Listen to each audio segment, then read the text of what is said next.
All right, you guys. So Ticket TV live streams, like, share, and subscribe as y'all come on in the building. Salute to everybody that's in here. Hold on 1 second, you guys.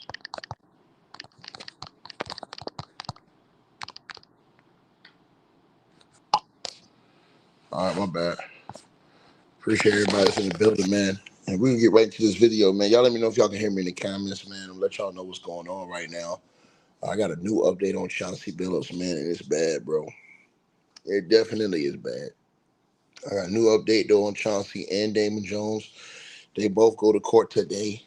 They will be arraigned today in court, you guys. And it is bad news, man. Salute to everybody that's tapped in, man. Chauncey Billups, the Hall of Famer, the NBA champ, former NBA champion, and uh, you know, the out of commission head coach of the Portland Trailblazers, is now facing life in prison. He is facing 60 years in prison. That's life. Now they just announced this on the news, and Chauncey Billups is going to court today, according to the reports from the news, for uh, his charges, as well as Damon Jones. Now, Damon Jones has hella problems as well. He's probably going to be facing the rest of his life in prison because they're saying he's one of three guys right now that's been charged, has multiple different cases going on.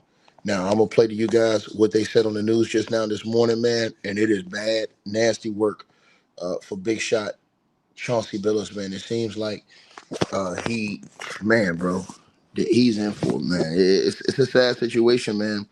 But I'm gonna let y'all hear what they had to say, man. And they go to court today. So Chauncey and Damon Jones are both going to court today. Damon Jones has multiple cases as well. So this is one of his cases. They were arraigned today. And I told y'all, man, this shit's serious, man. These dudes come on YouTube and argue with me every day about dumb shit and act like this ain't real and people can't get, man, let me tell y'all something, man. I'm just keeping it 100. You know what I'm saying? Chauncey Billups, they just announced this. Let me go ahead and play it. On the news. Two former NBA champions are facing federal charges this morning in what prosecutors call a major gambling scheme with mob connections. Portland Trailblazers head coach Chauncey Billups is set to be arraigned and could face 60 years in prison if convicted. And former Cleveland Cavaliers assistant coach Damon. Did you hear that? At first I thought it was 40. They're now saying 60. It's over, bro. That's life. He gets that, that's life. Even if he gets half of that, that's life. I mean, even if he gets 30, think about that. Chauncey's now facing 60. Even if he gets 30, bro, he's done. Even if he gets 30, bro, this nigga can't get found guilty, bro. Even if he gets 30. Two former NBA champions are facing federal charges this morning in what prosecutors call a major gambling scheme with mob connections. Portland Trailblazers head coach Chauncey Billups is set to be arraigned and could face 60 years in prison if convicted. And former Cleveland Cavaliers assistant coach Damon Jones is also due in court after pleading not guilty to wire fraud and money laundering conspiracy. News Nation's Marcus Espinosa is at the Brooklyn courthouse where they are expected to show today. Marcus, good morning. Walk us through these charges because we start talking about NBA and the mob, and people are thinking, what, some type of Sopranos mashup? Hey, Nick, good morning. Yeah, there's a lot to break down here. Mob ties are involved. It's one of the biggest sports gambling cases in years. But today's hearing and today's proceedings here don't even have anything to do with that particular part of what's going on. Pastor said, life, Pastor. These mofos in the courthouse this morning in New York, they facing, them mofos facing life. Chauncey, they just announced that Chauncey Billups is facing up to 60 years. He's facing up to life in prison. Bro, let me play that for you one more time, bro. Two former NBA champions are facing federal charges this morning in what prosecutors call a major gambling scheme with mob connections. Portland Trailblazers head coach Chauncey Billups is set to be arraigned and could face 60 years in prison if convicted. And former Cleveland Cavaliers assistant coach Damon Jones is also due in court after pleading not guilty to wire fraud and money laundering conspiracy. News Nation's Marcus Espinosa is at the Brooklyn courthouse where they are expected to show today. Marcus, good morning. Walk us through these charges because we start talking about NBA and the mob, and people are thinking, what, some type of Sopranos mashup? Hey, Nick, good morning. Yeah, there's a lot to break down here. Mob ties are involved. It's one of the biggest sports gambling cases in years. But today's hearing and today's proceedings here don't even have anything to do with that particular part of what's going on. This actually has to do with high stakes poker, and we'll get into the mob connections there in just a second. But in a few hours, Hall of Famer and Portland Trail Blazers head coach Chauncey Billups, along with former NBA player and head coach Damon Jones, will be in court. Prosecutors say they helped run rigged poker games. Both men are accused of acting as so-called face cards, using their celebrity to lure players into poker games where shuffling machines were allegedly fixed to give certain players a winning upper hand, while everyone else lost, and they lost big. To be clear, these charges are separate from the other case where Jones is accused of sharing insider information with sports gamblers. Those cases, while Jones is common between the two, they're not going to be tried together. The only thing that the gambling case has to do with basketball is that they use the allure of current and former NBA players and coaches to get people to come in and to be the mark in these poker games.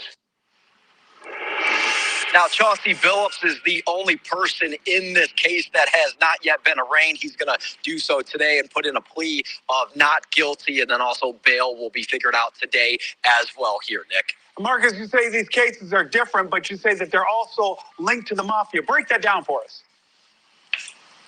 Yeah, it's true. There's at least a couple instances here where federal prosecutors believe that is the case, right? This is something straight out of an HBO series where you have celebrities running these games and trying to get people with big pockets into these rigged poker games, and then again try to swindle them basically out of billions of dollars. So let's break down exactly what's going on with this particular case here. According to the indictment, Billups played in at least 2 rigged games, one in Las Vegas in 2019, another one in October a year later at an undisclosed location. Court documents say some of the games in the New York area were mob-backed, taking cuts for, quote, security and collecting debts. But it's unclear if the Vegas games Billups joined was also mob run, and none of the people charged with him are tied to the New York crime families. As far as Jones, he's not only accused in the poker scheme, he's also charged with sharing inside jury information,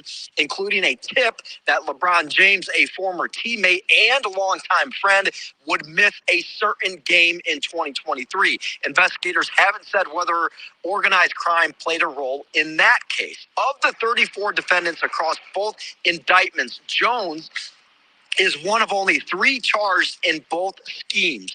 And Miami Heat star Terry Rozier is also charged in the insider info case. He's due back in court in 2 weeks. So there's a lot to figure out here. This is an extremely complex case, and there's a lot of other things to happen to try to figure out what goes forward. But we're going to break it down every step of the way, Nick. Thank you for watching. Man, it's over with, bro. And I'm gonna tell y'all something, man. The man, they said when they said that man facing life, I said, oh my God. I fell out this morning when I saw it on the news. When they said Chauncey is facing life, bro. I try to tell y'all, they put people in prison more for white collar crimes than they do anything else. And this is why I told Mr. Mass and all these other punks, y'all sitting around here playing these games talking about something, they ain't gonna do nothing. All these guys are gonna get off. No, they not. They locking these mofos up. And I'm gonna tell y'all something, man.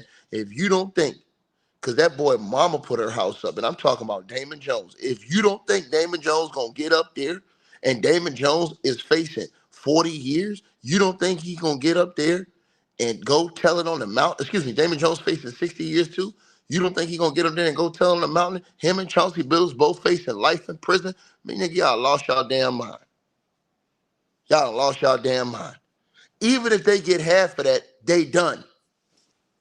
They 50 years old. The niggas ain't doing no 30. They ain't even doing half of that, nigga.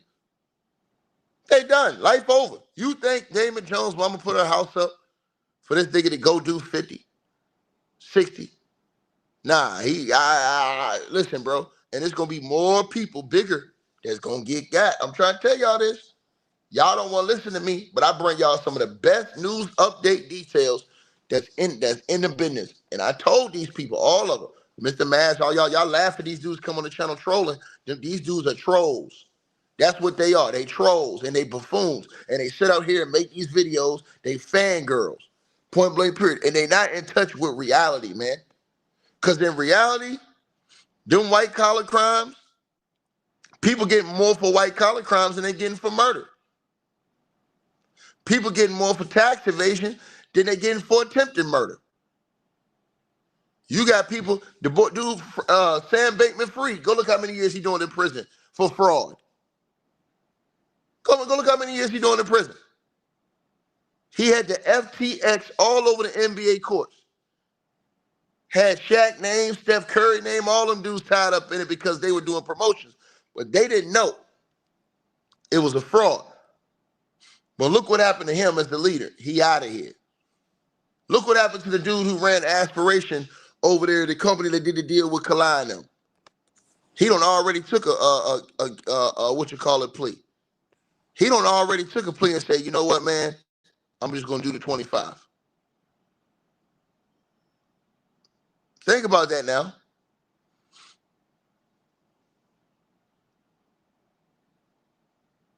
But Chauncey and them, like 60 years, man, niggas, and them niggas in court today in New York. And if you fight the case on the Fed level, and the Fed's they mainly get convictions 90-some% of the time. Bro, they done, man. I'm trying to tell y'all, man. Y'all don't want to listen to this shit, man. I be trying to tell y'all, man. The white collar crimes don't care who you are. Shit, bro. Tax evasion. That's how they be getting all them rich billionaires. Go look it up. All you gotta do is go look it up. Mass is coming in here. These dudes could lie to y'all and say, oh, ain't nothing gonna happen. And then when it do happen, well, I was wrong. I didn't think it. Yeah, because you're a goddamn fool. You don't know nothing. You just stupid. And you want to troll and come on YouTube and go against me because you think it's funny. A fucking idiocy. Instead of being a mature, grown adult and understanding that these people ain't playing, bro. These people ain't playing, bro. Real talk, man. They putting 60 years on dudes' biscuits for fraud and for white collar crimes over gambling, illegal gambling, basically point shaving and shit like that, man. Y'all, hey, man, I fell out this morning when he said 60. I was thinking Chauncey, 60? God, dog, man. That nigga gonna be 110 years old before he got out. 60? That's 2 consecutive life sentences. Think about that. And he ain't take nobody's life. All he allegedly did was cheat some people out of money. Think about that. And y'all need to go look up Sam Bankman-Fried. These cats think I'm joking. Sam Bankman-Fried was right there. He had the FTX shit all over the Miami Heat NBA. Matter of fact, didn't the Miami Heat have the FTX arena? This is why I keep trying to tell y'all, these people don't know what the hell they be talking about. Right? Think about what I just said. Right? Go look it up. Sam Bankman-Fried. Y'all go look it up. If y'all think I'm lying, just go look it up. Just go look it up. But since you might not want to look it up, I'll tell you. So he was the founder of that cryptocurrency exchange group, FTX. Now, y'all got to remember, they put that shit all over the basketball court. Some teams had promotions with them. The Miami Heat's arena was the FTX. I think it was named FTX. They had it all over the court, right? All over the basketball court. So he was convicted back in 2023, you guys.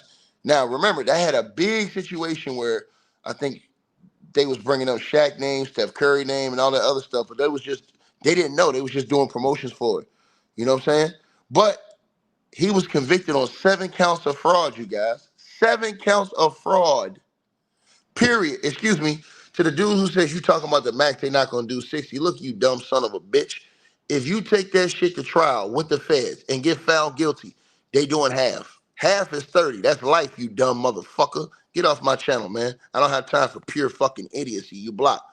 Asshole light.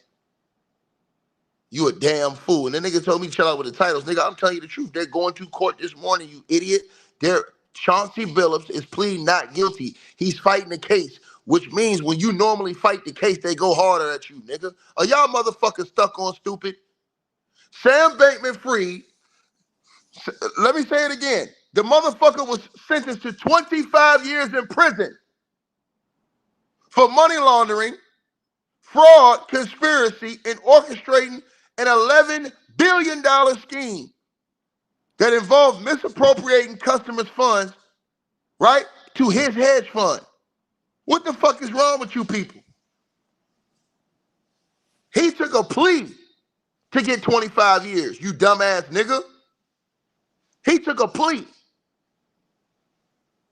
They on the news, Chauncey and them in court today, they faced up to 60 years. Not 5, not 10, 60, you dumb motherfucker.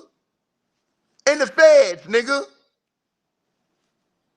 And when you fight the feds, this is the thing people don't know, these stupid motherfuckers. When you fight the feds and they find you guilty, they gonna hit you with the hammer because you made them use government resources, taking it to trial. I'm telling y'all right now, I guarantee y'all this will happen. They went to Chauncey already, asked Chauncey, did he want to take a plea? Chauncey said, what's the plea? They probably said, yo, you gonna do 25. He said, nope, can't do that. Okay, you facing 60, nigga. Period. You niggas think I'm lying? Go look at Joe Sandberg, you dumb motherfuckers, who ran Aspiration. He facing 25 years off a plea deal. That was a $248 million scheme. He facing 25 years off a plea deal. So he's already pled guilty. He already took a plea. Think about what I just said to y'all. Think about what I just said to everybody listening to this video. These people stupid as hell and don't have no brains. People get more time for white collar crimes than anything. Right? Right? Sam Bankman-Fried is currently doing 25 years in prison. 25 years in prison. Think about what I just said. Right? Think about what I just said.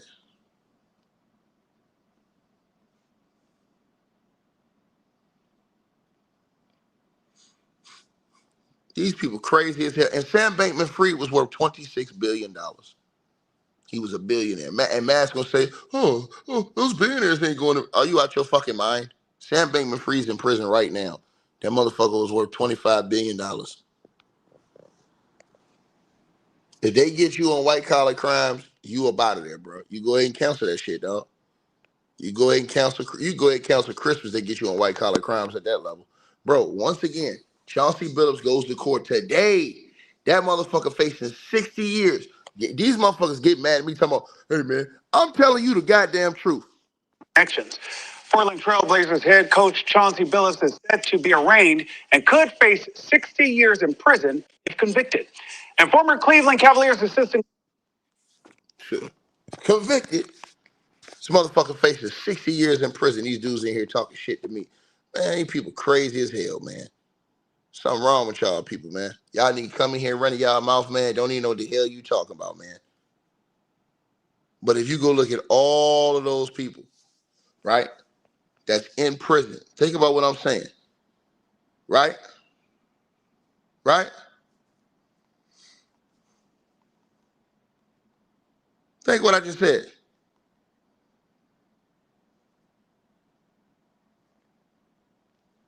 Right? And these people come on here like Mr. Mass don't know nothing about nothing. He just sitting here, I don't think you know anything. You're a fucking idiot. Don't you know it's multiple billionaires in prison? Don't you know this?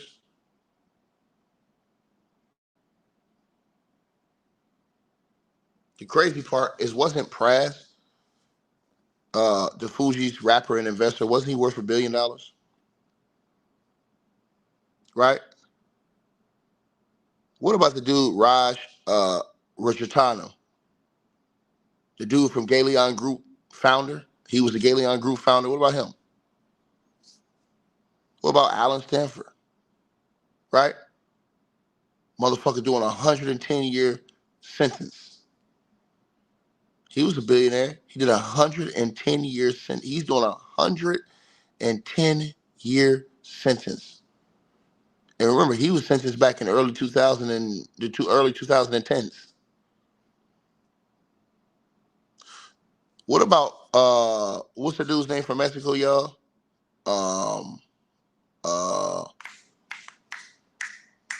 El Chapo.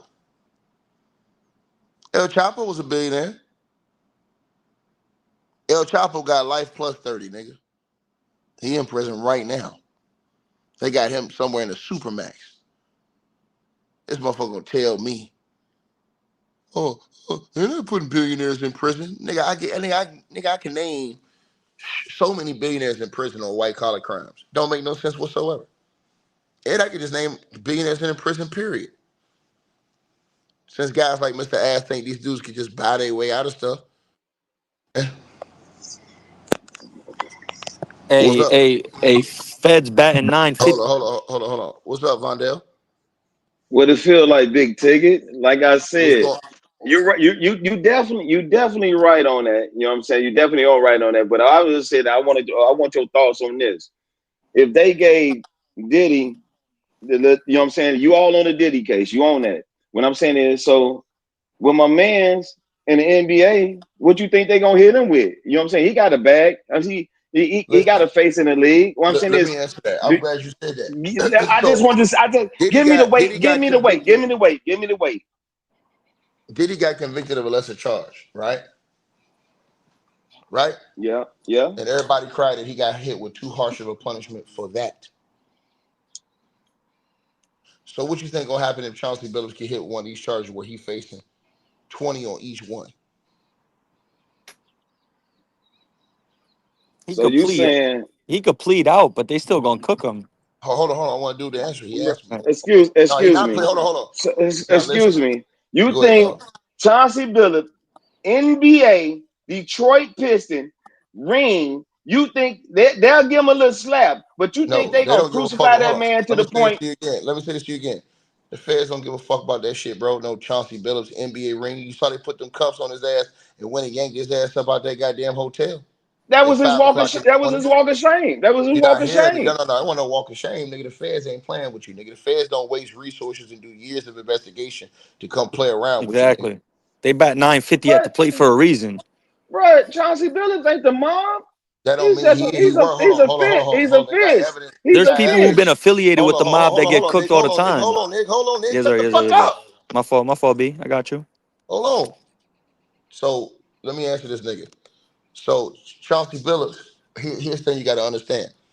They don't give a fuck about no basketball coach, bro. Shit don't mean nothing, man. They got people that's way bigger than Chauncey Billups that they don't prosecute and put in prison. Chauncey Billups is a nobody to them. He's low level. So you saying all this shit about Chauncey don't mean a motherfucking thing. Chauncey denied he has rejected a plea bargain, which means that he didn't like what they was going to offer him. See, when they come to him, immediately his lawyers have already been talking with the people. The people probably told his lawyers 25 years. He said, hell no. Sam Bankman-Fried got hit with 25 years for some of the same type of shit. On a plea deal. He took a plea deal for 25 years. You got a motherfucker that's doing 110 years life sentence. So So you said, Chauncey go ahead, facing go ahead. 60. Chauncey and Damon Jones facing 60 years. They already said on the news Damon Jones may take a plea deal. Because he ain't got no other choice. Nigga facing 60, nigga. How's we making this about the NBA and it's bigger than that? I'm not making it about the NBA, nigga. You're not listening to me. We talking about two individual cases. Yeah, but We I'm just talking saying about it's bigger than Chauncey. Hold that. on. We talking about Chauncey Billups' case. They put the white man in prison on a plea deal for 25 years. A billionaire, Sam Bankman-Fried, who had his name, who had a whole NBA arena. You think they worried about Chauncey Billups? Do you know how many years Sam Bankman-Fried was facing? No, how many years?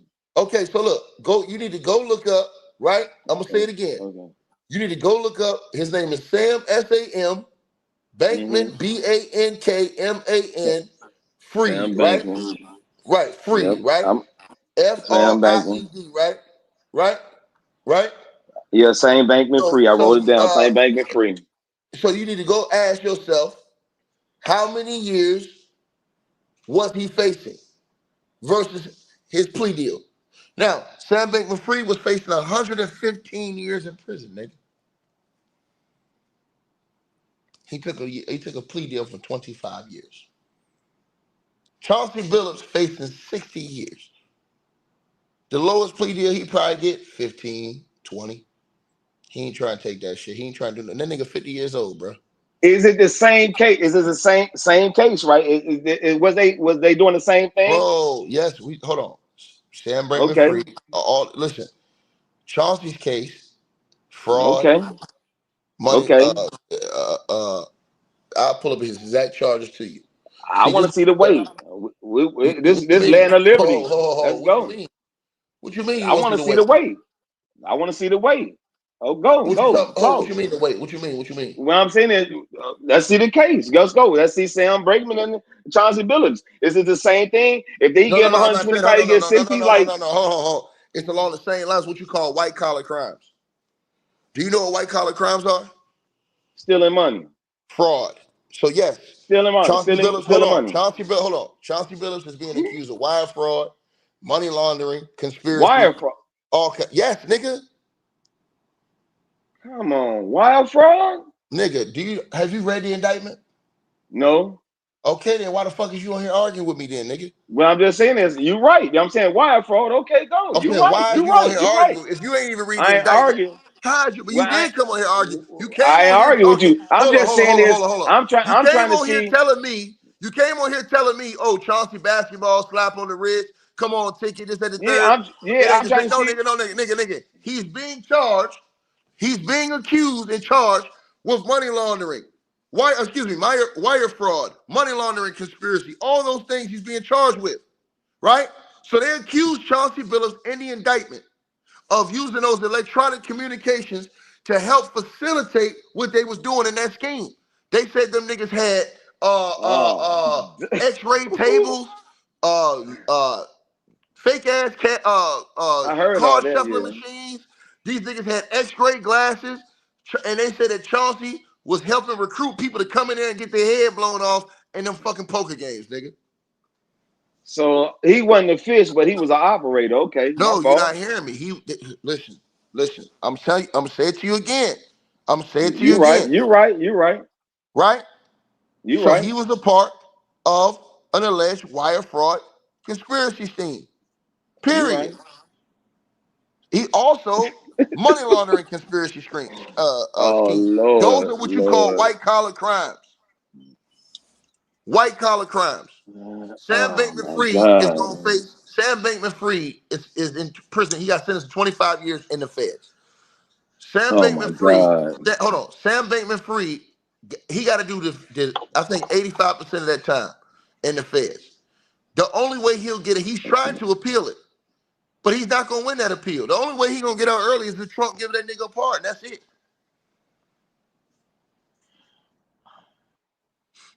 That's why I'm trying to tell you.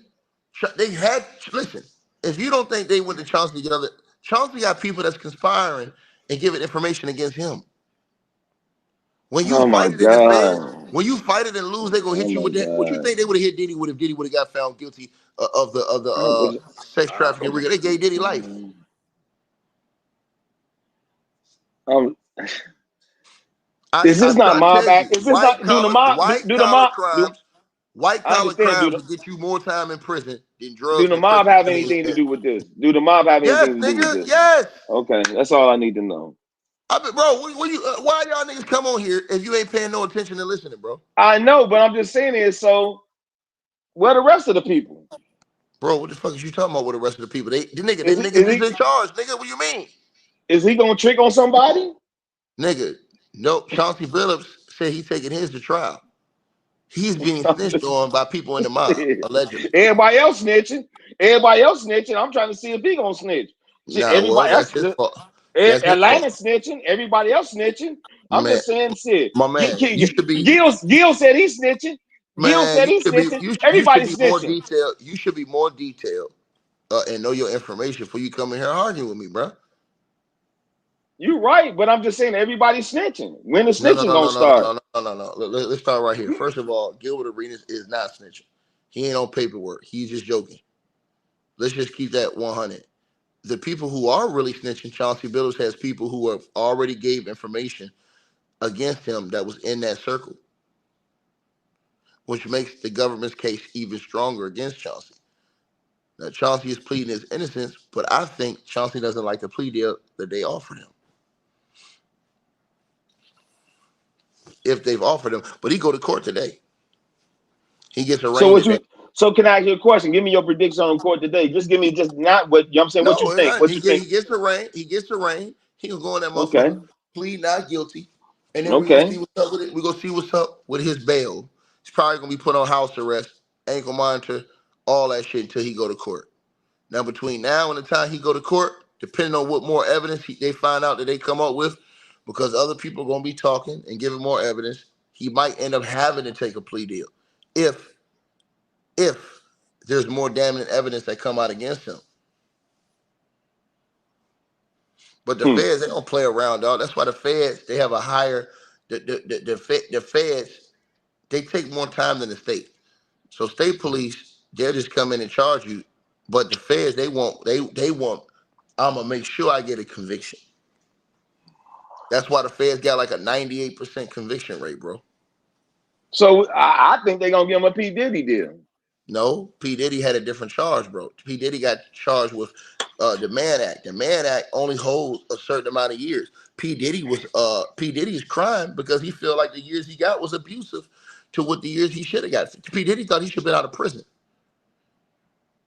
P. Diddy Well, thought we he knew got that one. We knew, 5 times. man. No, no, You no. know, man. You know that one gonna. Man, you know that one gonna happen P. anyway. Diddy So thought he got 5 times what he's supposed to get. you So said what the that hell? one gonna happen, man. You knew that one gonna happen. So what you hold on, nah, but what you talking about? You keep talking about Chauncey. I'm trying to tell you, Chauncey finna, man, that nigga finna be in prison the rest of his life, if you ask me. I can't believe it, bro. I don't want What to you mean you believe it. can't believe it? Hell, nigga, I'm telling you right now, nigga, Don't want to believe it, he's about, man. nigga, I don't give a fuck what you want to believe. The nigga's facing 60 years. 60, nigga. Damn, man. I can't believe this, man. I can't Nigga, believe well, it, nigga, man. you need to believe it. Damn. Shit And hurt get me, your man. information right before you come up here and argue with me, nigga. That's how y'all niggas be getting stir fried all the time, bro. The nigga is literally being accused of wire fraud conspiracy and fucking money laundering conspiracy. I guarantee I That's know one motherfucker I know that's gonna goddamn walk out that bitch and end up taking a deal, and that's Damon John. That nigga ain't Stu. His mama put his house up. That nigga gonna say something. yeah, she did put the whole man. He was walking looking like damn. Come That on, motherfucker was bro. walking So with what his you head think? You down think it's like, a game? man. You think this shit is a game? More people gonna get indicted off this shit. This It's is not a not a fucking game, bro. game. Yeah, he was walking with his head down. Like, You gotta fuck. understand. You gotta understand when you're dealing with these big companies and corporations, and when people's getting, because All Chauncey ain't right. just being charged with the poker games. What about Chauncey the being other charged with Chauncey I'll being keep charged going. with tipping off. He being charged as an NBA head coach, using information on his team to tip off the mob bettors and stuff like that to win games. To win bets. That's the fraud in these big companies. So when you think about these big companies, they got more money than everybody else. I'm talking about the gambling companies.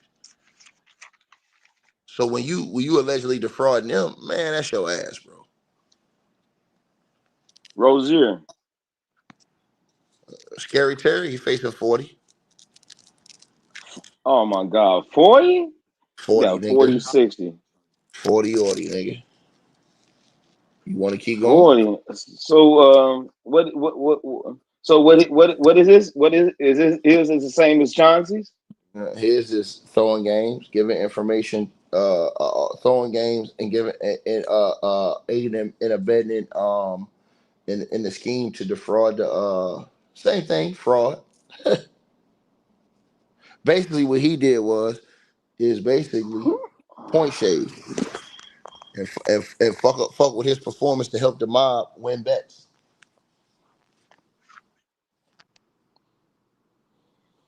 So these are big faces of the whole. This is the whole demo. We're gonna And put come the on, we're bro. gonna put That's the why big y'all niggas faces. got to read paperwork. These niggas come on What? YouTube arguing with me, but I'm reading paperwork, nigga. I'm not going off my feelings, my emotion. I'm reading paperwork.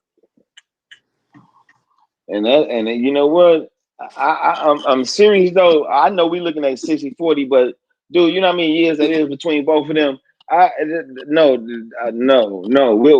I think they're gonna do a 10 split with some house arrest. Mm-hmm. I think Nah, they it's not both gonna gonna happen. get 10 with house arrest. Not gonna happen. I mean, you on dope. You sound These like a dudes. fucking idiot. Nigga So said 10 house arrest. so This nigga today when 10 they go to house court, arrest. Nigga, the feds ain't finna waste no time with no 10 with no house arrest, nigga.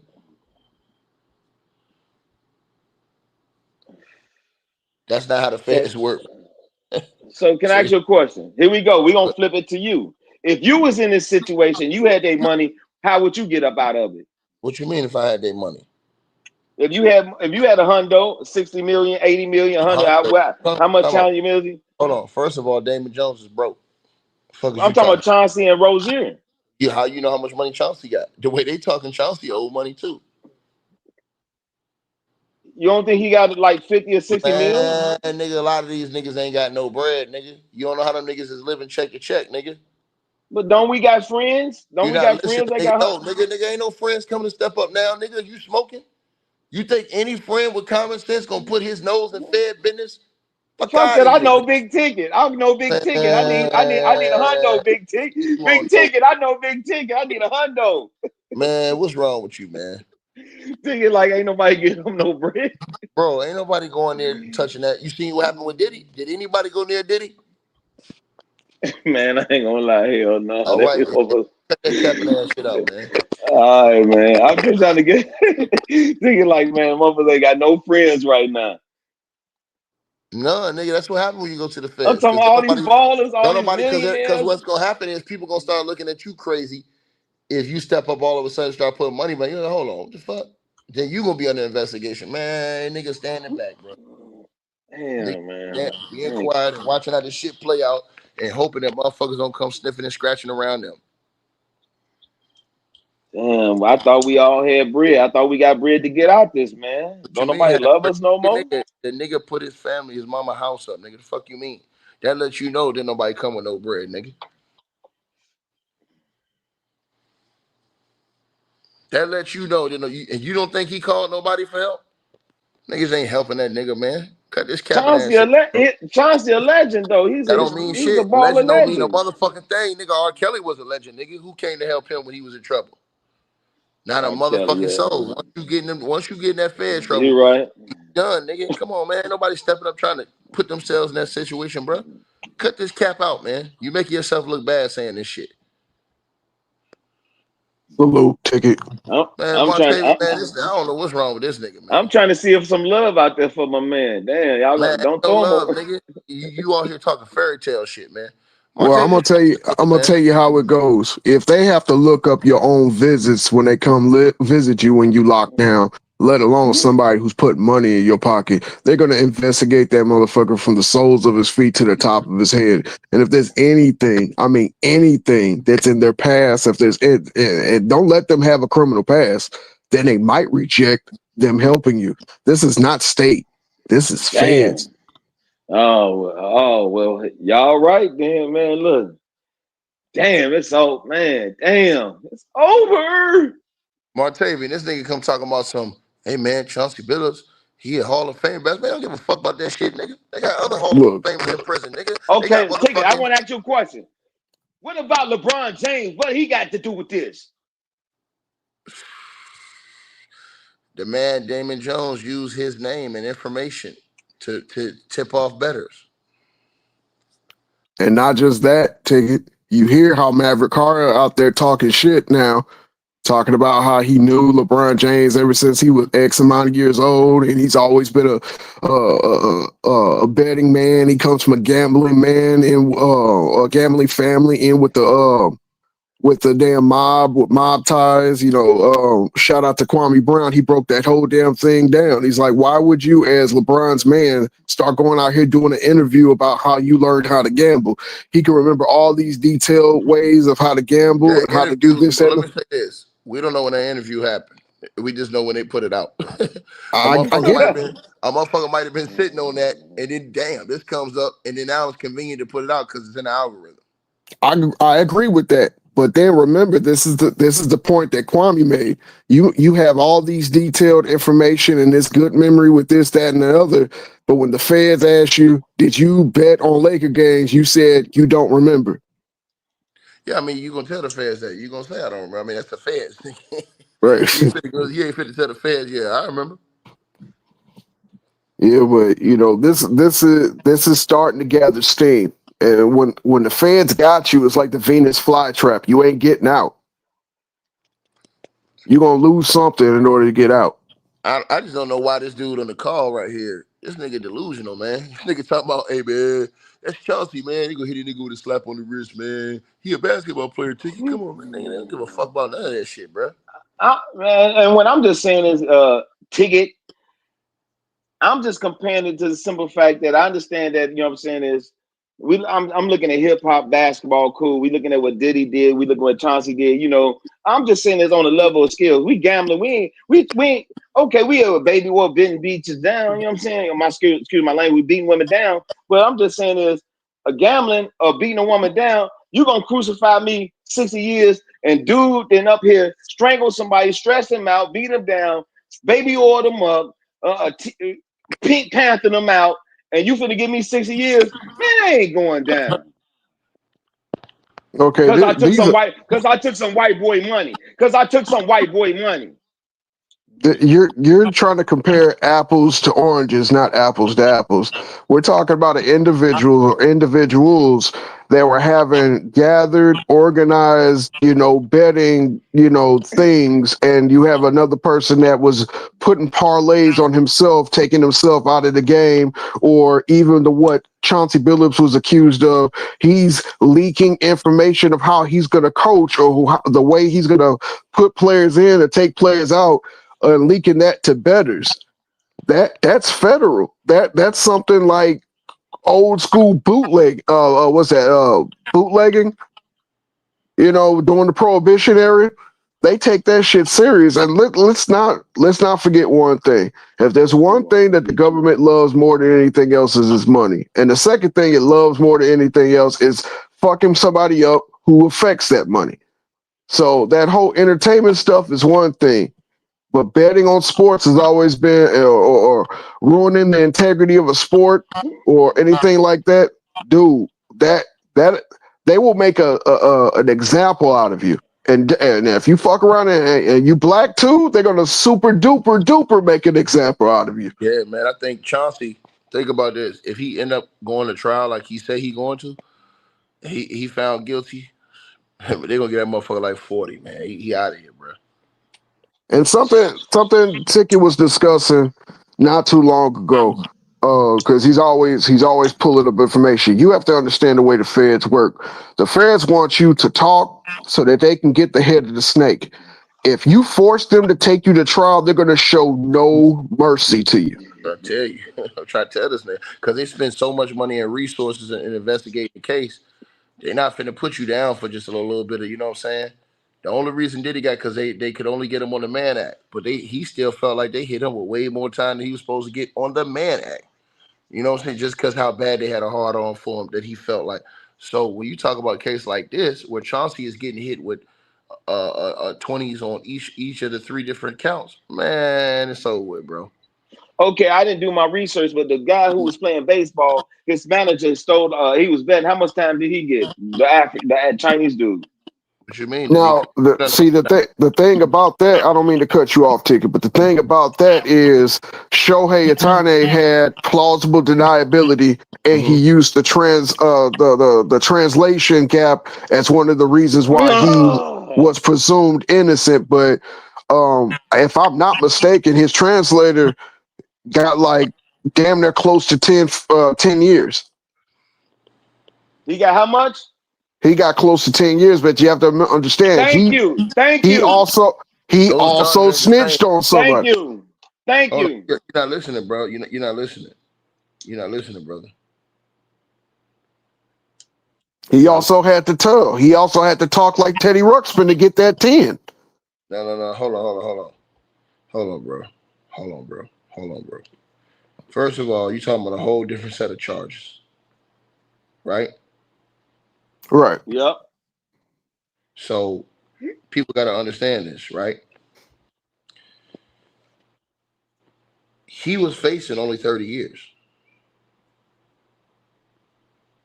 Chauncey's facing 60. That's a lot of years, man. That's the rest of his goddamn You right. life. You talking about You two right. situations, You right. right? You right. And he cooperated, right? Did you Right. hear that? He cooperated, right? Right. He gave up information.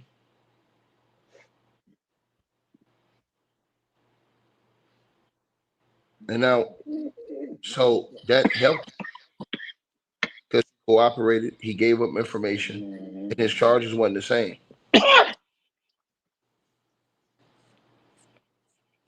You hear what I'm saying? Yes, sir. So when you talk about Chauncey's situation completely different, man. Chauncey's denying it. he's saying he's innocent. Period. And can you explain how the feds work? They don't come to you with okey dokes. They come to you with actual evidence like we got you. Mm-hmm. This is what we got. This is why their conviction rate. I saw the paperwork, Martavian. They actually saying that they have co-defendants cooperating against Chauncey Billups. This is why the feds have a close to 99% conviction rate. When they get you, they're not playing games with you. They got you. They got you in that trap. And then they sit you down. I don't know if you ever had an investigation or had an interrogation. When I was, I'd heard some stories. But when I was 22, I had to sit down in an interrogation. And I'm telling you, even though I was 22 and not in my 40s, it's one of the most intense things that I've ever had to go through. But I'm telling you, they hit you with so much information at once, and then they're telling you things at once, and then they're like, the only way that you're going to get out of here is, number one, cooperate. Just tell us the truth. Just tell us your side. Just let us know what happened. Or if you just stick to your guns, and especially when your lawyer's involved and your lawyer's telling you not to talk, then guess what they do? They shut the talks down.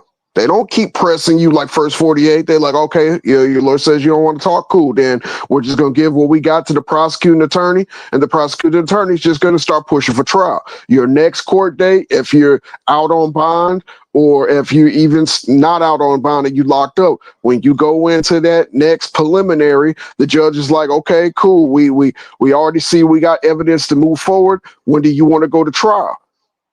And then like, we want a speedy trial. If they're trying to prolong the trial, and I'm talking about the prosecuting attorney, when they try to prolong the trial, they don't have a lot. But when they're telling the judge, we want to go to trial in the next 30 days, that means they can't wait to get all that evidence in front of 12 jurors. So then your lawyer is going to try to stretch it out, ask for continuances, ask for research, ask for time to go over such cases like this one there. The judge might grant it, might say, okay, we'll push it out 60 days, but if you don't get this, that, and the third done in 60 days, I'm going to set a trial date. Once that trial date is set, all evidence is put in, the judge has seen everything, the grand jury has seen everything, because the evidence goes to the grand jury before it even goes to anything else. That's how you get the indictment, through the grand jury. Then after that, once you get, but the day before trial, you will get one last offer. They will send it through your lawyer and say, okay, if he wants to cooperate now, we're offering X amount of years, or we'll do this. Or if the case is big enough, they might even offer you immunity depending on what you will get them. If you turn that down and go to trial, they're going to make it messy. They're going to make it sloppy. They're going to make you look like you did everything, including, 9/11 and everything else. When that judge sentence you, he's sentencing you on the maximum. I don't care how much you cry until this is federal. Federal and state play by two different games. Federal wants you to do the max. In state, those state prisons are so overcrowded that they're like, okay, we'll meet in the middle. And then when you go through the pre-sentencing investigation, dude, if he's offering, if he's sentenced, they're gonna say the max is 60. We'll give him 55. That's your natural born life in You ain't give prison. me no wiggle room. Not on feds, no. What the fuck? If you had to go to trial and they had to do all this and show their hand, they are not going to give you, we'll give him 32. They're going to give him 55 of the 60. Go ahead and say goodbye to your wife and kids and mom and dad and everything. This some bullshit, man. This is the legal system. No. Man, I'm finna call Russell Simmons. Fuck that. I'm gonna go to Thailand. I'm gone. Too late for that, though. Right, yeah, because when you get charged, like I said, if you're out on bond, you got no driver's license, you got no passport. They're even got they got APBs at every airport, train station. So even if you tried to travel, Oh my fucking God, Jesus help me. They're not playing with you. Why do you think? Look at that movie, The Fugitive, with Tommy Lee Jones and Harrison Ford. They ain't fucking playing with you. And if you do try to go on the run, they got every vestige to come get your ass. And then they're gonna give you some more on top of that too. Oh my God, Jesus help me. Damn. This is why we're taught as black men, don't put yourself in that situation. The system is not designed for you, so why help it? Why become a statistic? Can I ask y'all a question? How much money y'all think he made off the gambling thing? How much you think? Did you think it was worth him making the money? I'm saying, was he in debt? I'm like, Martaven, if you make 100, I'll let you answer this question because I'll let you break down because I'm tired of telling them niggas about how deep this talk to me, nigga Ticket. they got all that money still. He Talk think to he's me, broke. Ticket. Damon Jones was broke. Nigga, that nigga put his mom's house. Go ahead, Martaven, because I'm tired of That's what makes it easy for somebody to slide in and tell you, hey, you want to make X, Y, and Z, do this, that, and the third for me. One thing that I do got to give Ticket respect for, just listen to Michael Francis, how he tells him, oh, he's in down by 15, let him get down by 50 or 100. Then we come ask for favors. They ain't worried about no damn 3,500, 35,000. No, they wait for you to get down by hundreds of thousands. Then they come to you, be like, okay, you don't got it? All right, then this is what we want you to do. Oh, you coach the Portland Trailblazers? Oh, okay, cool. On the matchup against the New Orleans Pelicans, I need you to lose by 30 or maybe even 15. And you're going to do it. Every time we need you to coach like shit, we gonna have you do. This shit happens all the time. It's just it doesn't get broadcast over the airwaves on the news. Ticket, please, can you answer this question, Ticket? No, I'm I letting don't need to Martaven. go. All right, Martez, y'all. I'm just saying this. All right. I'm just saying Because this. you don't listen. Can I? Go ahead, I Martaven. know. I just want to listen. Ticket. I just want to know that. I'm gonna go back in time. Go ahead, Michael Martaven. Jordan, the Michael Jordan case. Please tell me something about that. So look, here's the thing with that Michael Jordan thing or that alleged Michael Jordan thing. What was always said was Michael Jordan liked to gamble. He liked to be at the table with his dad, especially during the 92 playoffs when they went down 0-2. His father was like, let's go blow off some steam. Let's go to Atlantic City, okay? They said that he was down by 50 grand. We're not talking about Chauncey Billups money. We're talking about Michael fucking Jordan money. The Let's go, damn baby. mob is not going to worry about Michael Jordan's 50 grand. They're not going to come to him and have him throw the game. And the type of competitor that Michael is, do you see Michael Jordan ever throwing the game? No. Absolutely not. Now, No. his father's death was unrelated to any mob hit. The mob's not going to send out two fucking stupid teenage boys. It was just, now, if you want to say Cosby's son versus Michael Jordan's father, then we're having a different conversation. We'll But get there. Go. Michael Jordan's father's death was a carjacking. They didn't even know who he was. And then after they killed him, they threw him in the damn trunk and he decayed.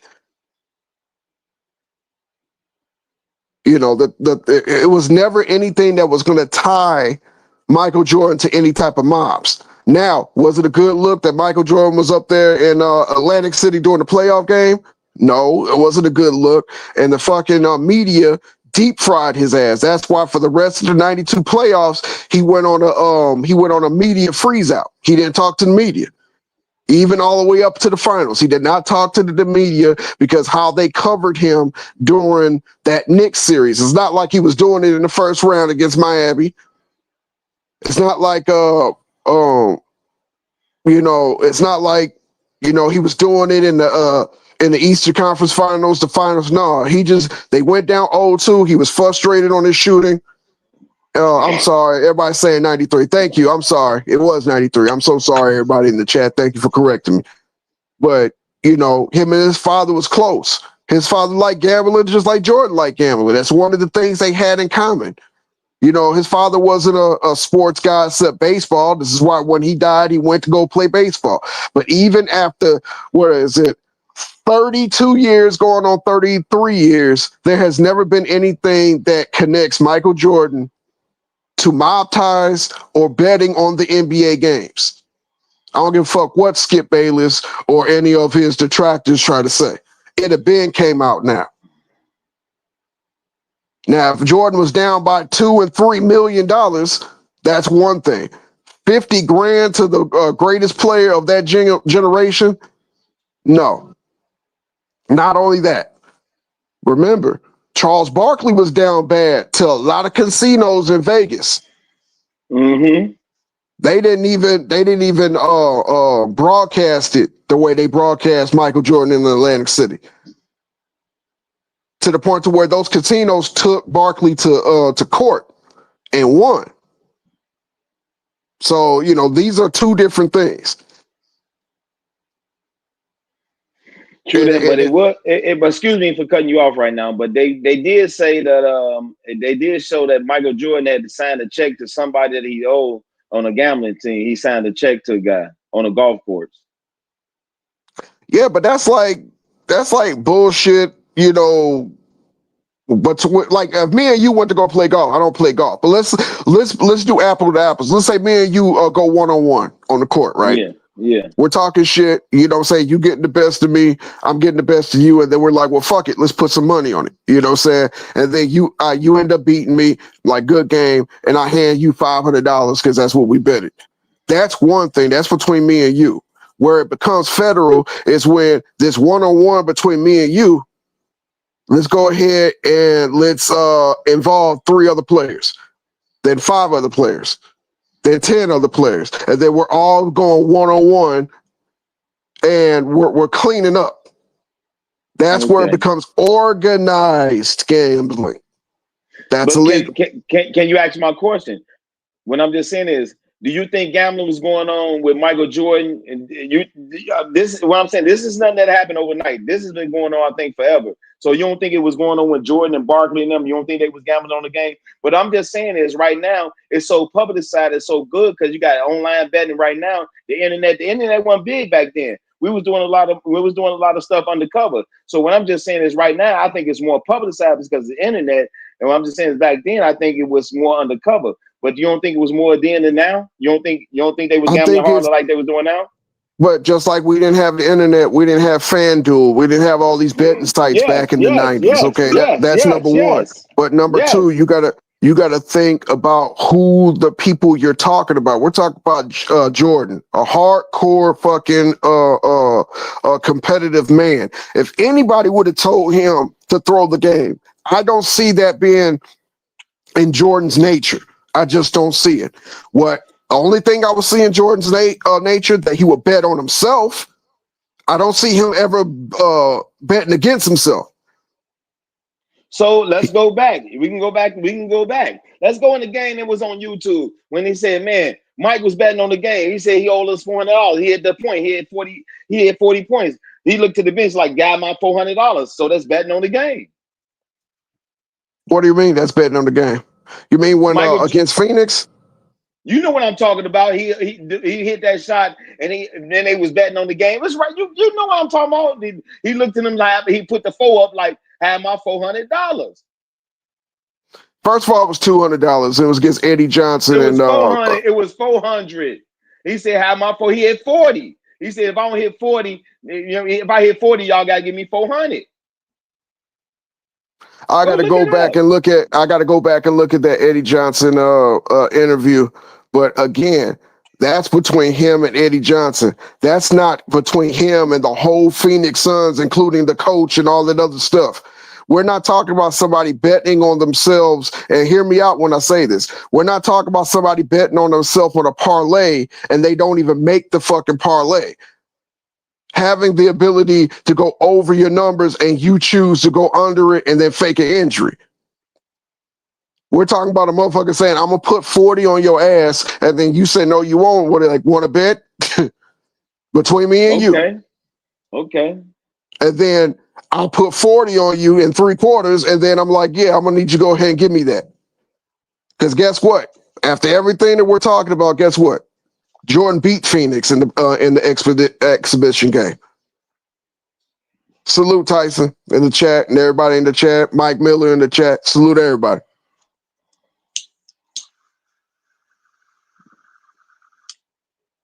True that.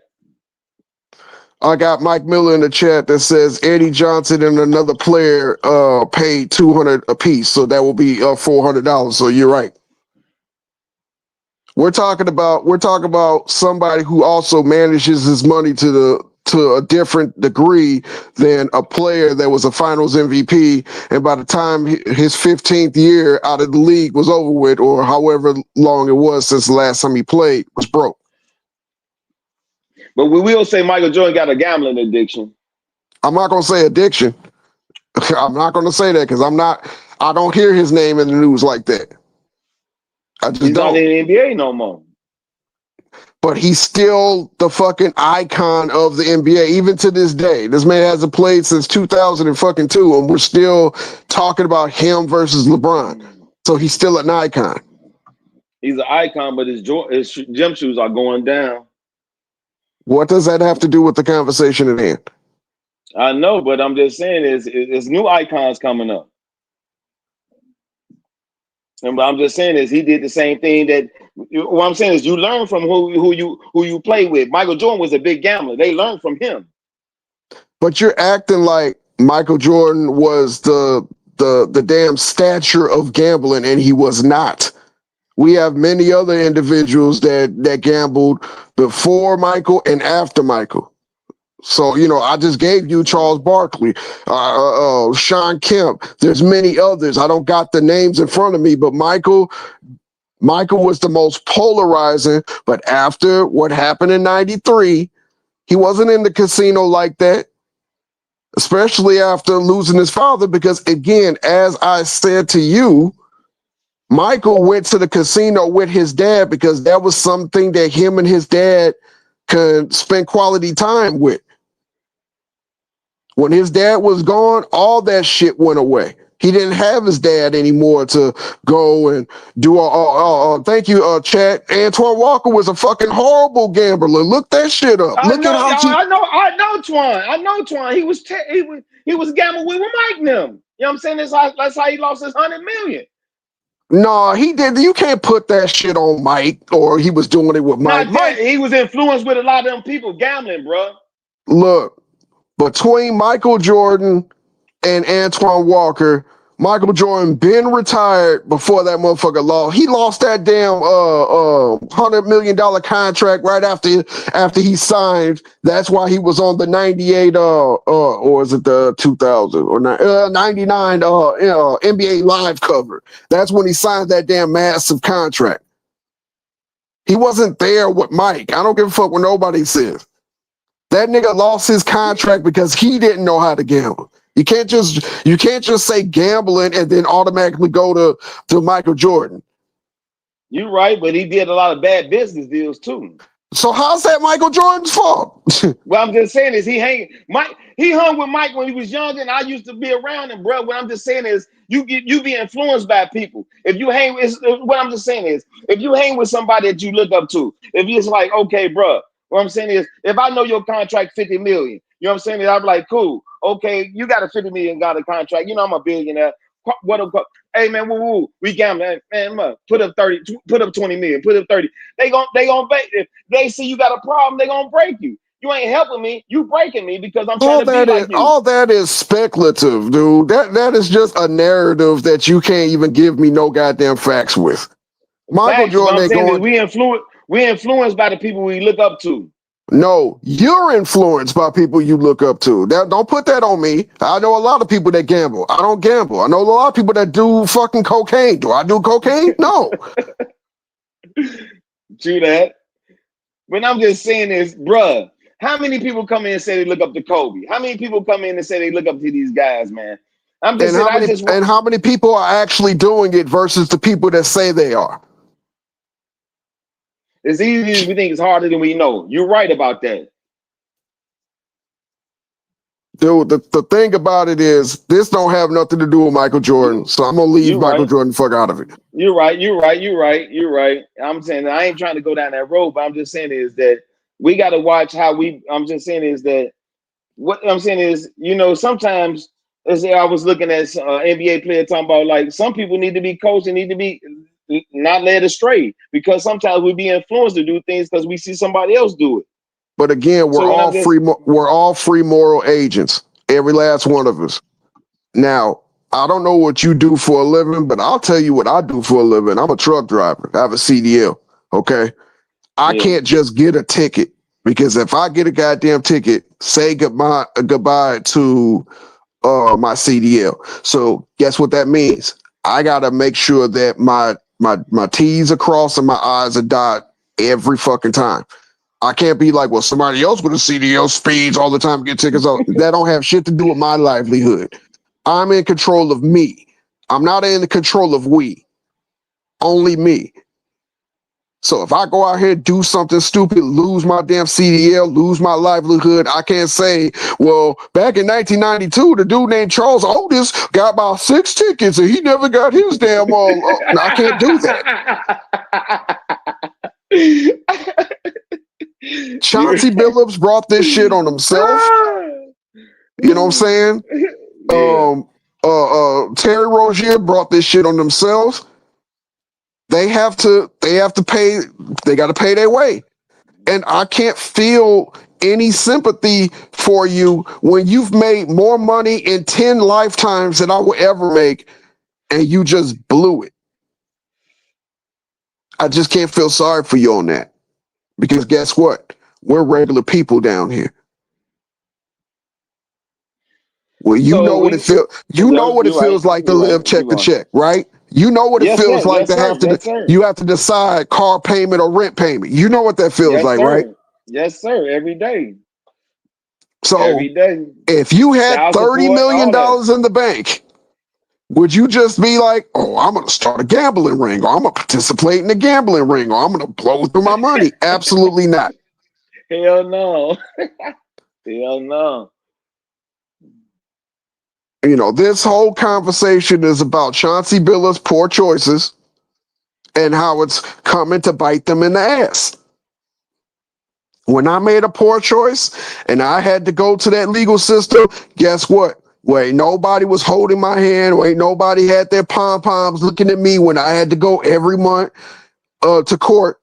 And guess what? The only people that was there for me during my sentencing, my mom, my dad, my uncle, and one friend. I tell you that to tell you this. When you do something fucked up, you gotta take those consequences by yourself 9 times out of 10. Boy, you ain't never lied. Boy, they say, ooh, keep it going. Hey, you know Shit, what? I yeah. want to say this. Hey, can I ask you a question? Here we go. I need you. Oh, it's so good right now. We're going good. What do you think the NBA? Where do we go from here? Where do we go from here? Where do we go from here? Where do we go from here? Well, now that you said it 5 times in a row, Candyman gonna show up. But I feel like this.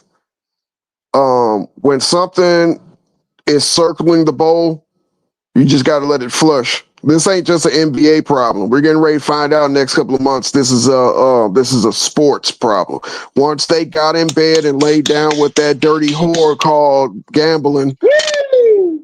they have literally put the noose around their own neck.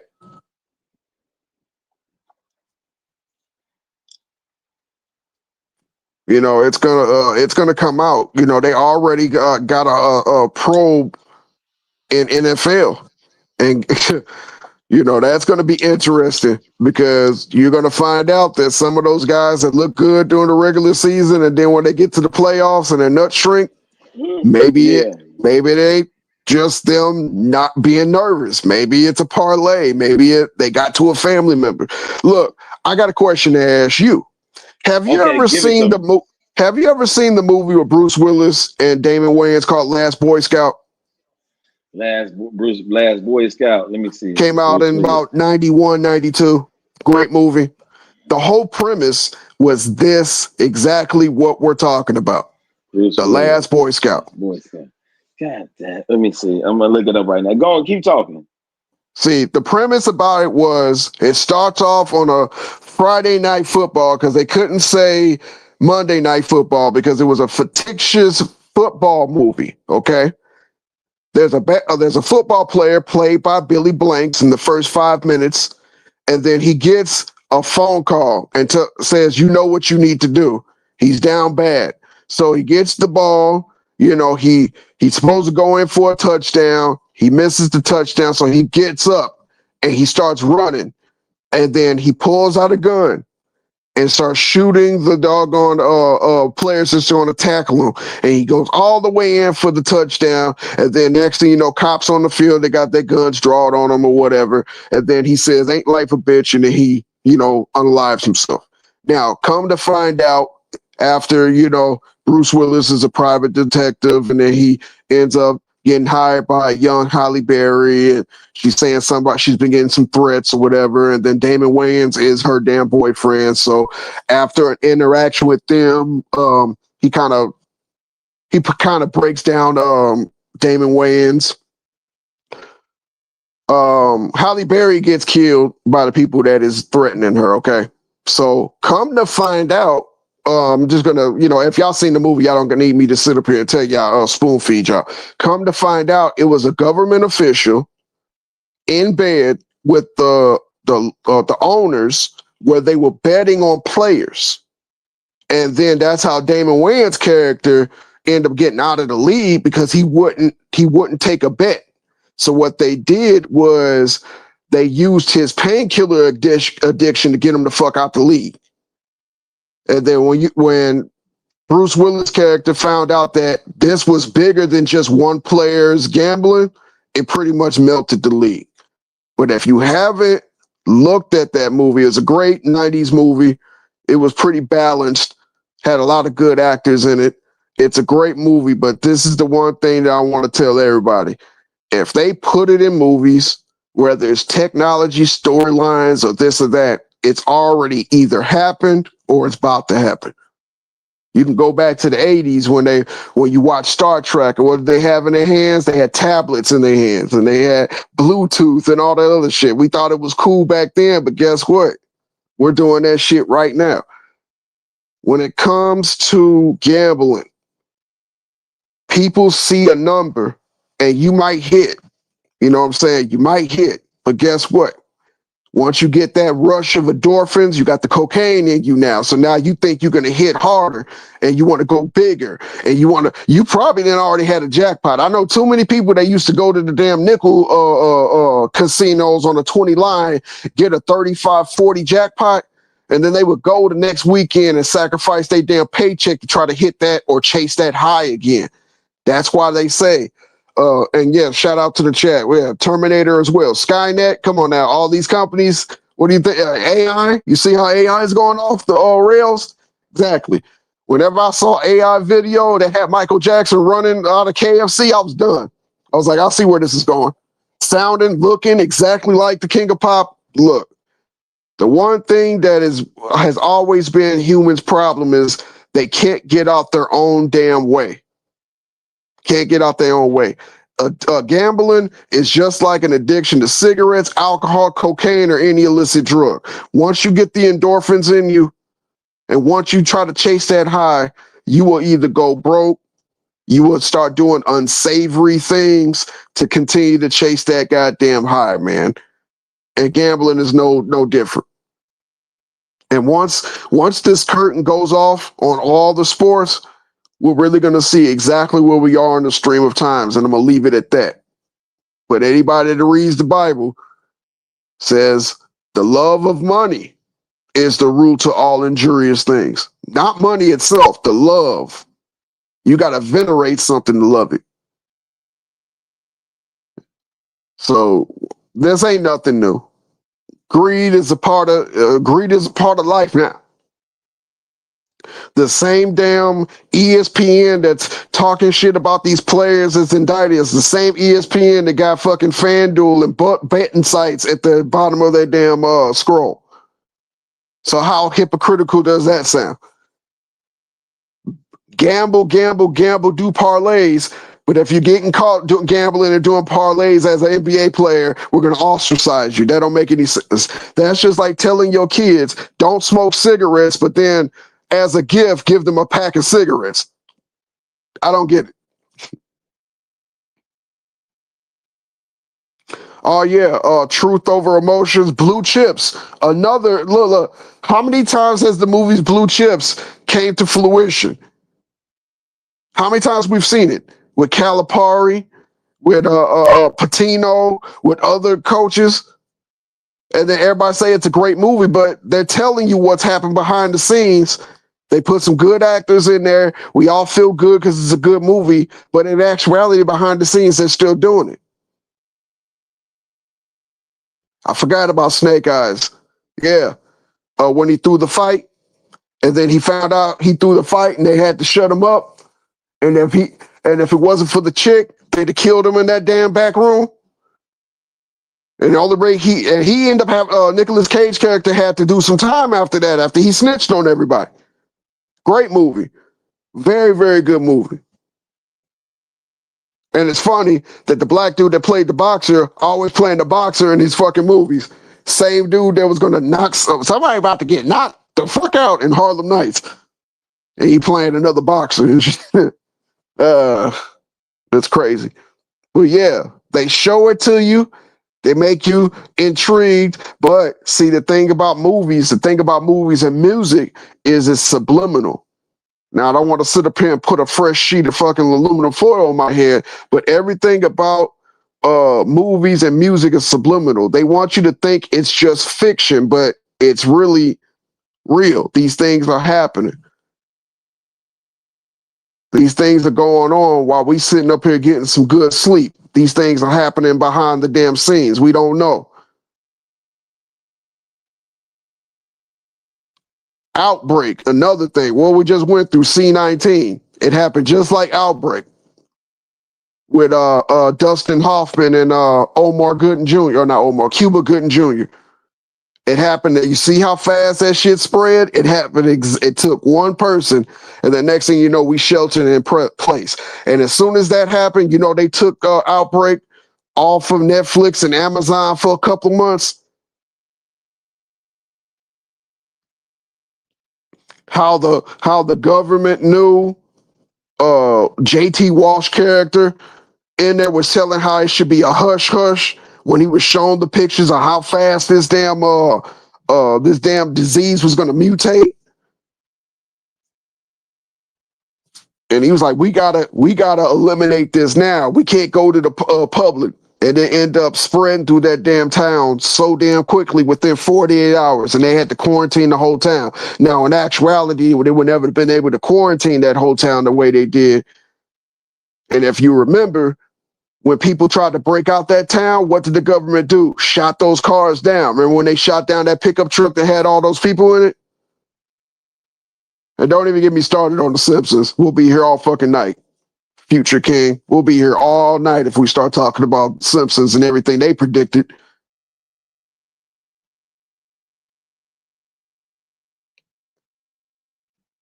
See where everybody went. Did everybody leave on the panel? Yeah, the only reason why I don't say the Jetsons is because the Jetsons didn't have no black people in it. The Jetsons and Flintstones didn't have black people in it, so we didn't have black people in the past or the future. Get out of here. Let me see. Let me start reading some of these damn comments that y'all cooking in the comments. It says the key to survival is saving and living within means. Chauncey wouldn't be here. No NBA player would be in this position if they're living within their means, and NBA needs to assign OGs to teach them. You know what? That's great, but they did do that. But a lot of these young guys, you know what I'm saying, these young guys ain't listening to OGs. We have children that don't even listen to their parents, and they're 14 and 18.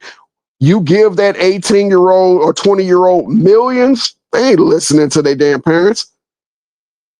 We say Simpsons like Nostradamus, absolutely. Martavian cooking feast today. Hey, salute Tyson. We said go to you gotta be here all day. Oh shit. These things are going fast. Y'all fucking destroying the comments today. 28 days later, having people talk about these guys for years now. Simpsons from Portland, where Billups is from. Yeah, Matt Groening is from Oregon. Now, it's funny because he threw everybody off because there's a Springfield in every Springfield in just about every state, if not every state. Now, I thought it was Illinois, Springfield, Illinois, because they do got a power plant in Ogdenville. So that's what I thought. But he pretty much said it was Portland, Oregon.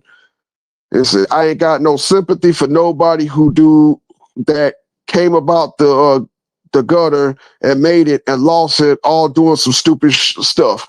Absolutely. That's why I don't have no damn now I want to rewatch Last Boy Scout. Dude, rewatch it, and then after you rewatch it again. Because it also tells you how congressmen stay in office too, by the way. Quit crying, man. How am I crying?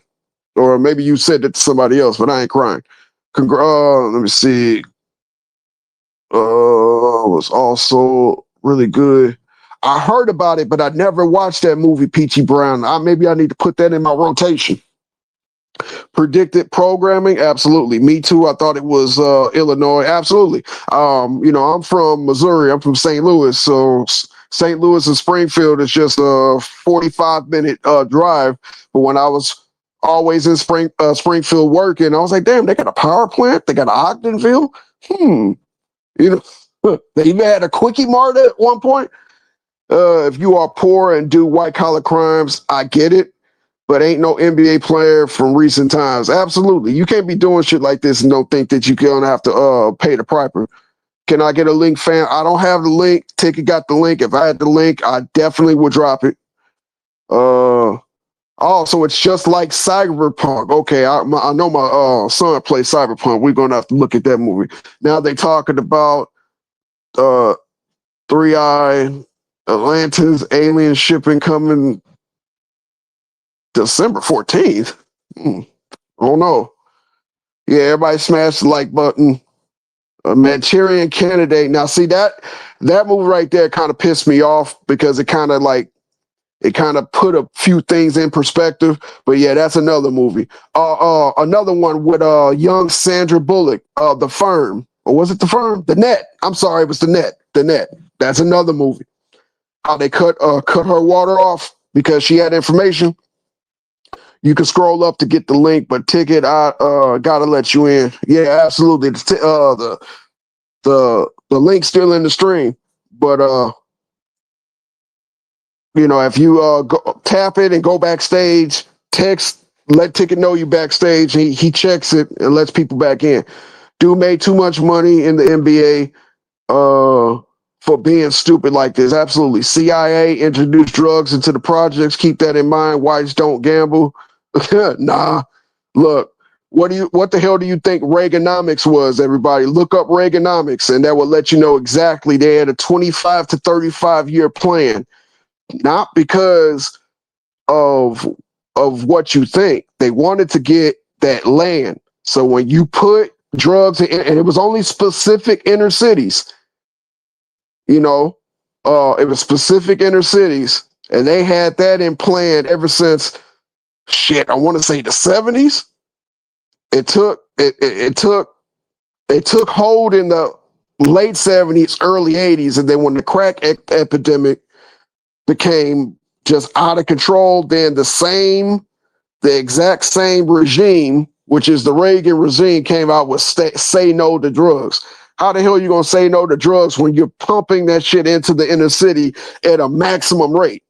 And it's only the black neighborhoods that it went into, infiltrated into. Now, it leaked out to corporate America, but I got to give a shout out to Dave Chappelle because he even broke that shit down and said, okay, when you're in, they had a whole movie off of, it was with, what's his name? Michael J. Fox. I forgot was it The Secret to My Success? I think it was The Secret to My Success, where he was a cokehead on Wall Street. Everybody was talking about how that was an unprecedented movie and it was great and that was probably the best acting job Michael J. Fox did since Back to the Future. But then when you have movies like Colors, you have movies like Boys in the Hood, they're like, oh, it's too violent. Why would they put that on the movie screen? It's always going to be slanted as brown is bad, white is good. Always. Allowing 500 metric tons of coke. Oh, dude. Now you're swinging with a metal bat. Exactly. The Wolf of Wall Street. Oh, that was recent. That was recent. But Wall Street, the original, Secret of My Success, and that movie that had shit. What's his name in it before he actually lived his life that way? Who's the nigga that played Iron Man? I forgot his name. Just that quick. Can't believe I forgot his name. It was called Tyson. Him was a little over the top, but the message was clear. Tyson, that was way over the top. You're being Robert Downey Jr. Thank you, Robert Downey Jr. And Judy Gertz and either James Spader or Andrew McCarthy was in this movie about them being cokeheads, and the only person that took it over the top was Robert Downey Jr.'s character. Something zero, less than zero. Thank you, Chad. See, Chad's fucking defeated. That's another movie where they promoted cocaine as a sympathetic figure, only when it's white folks. And I'm not saying this for race baiting. Just go back and watch the movie and you can tell me how you feel about it. When it's Coke movies, when it's the inner city and you're actually seeing it depicted on how it destroyed neighborhoods like St. Louis, Detroit, Cleveland, Akron.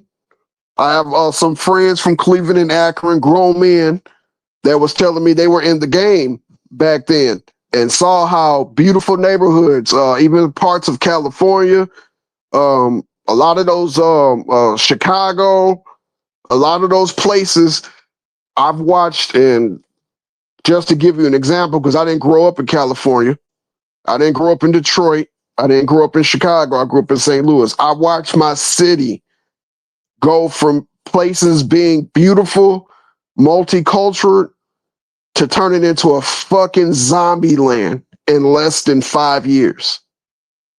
Mom and pop shops closing up, strips upon strips upon strips of areas where people used to live and it was gorgeous, look like war zones after 5 years. Some of the reason why I had to leave because it was breaking my heart to see places I grew up.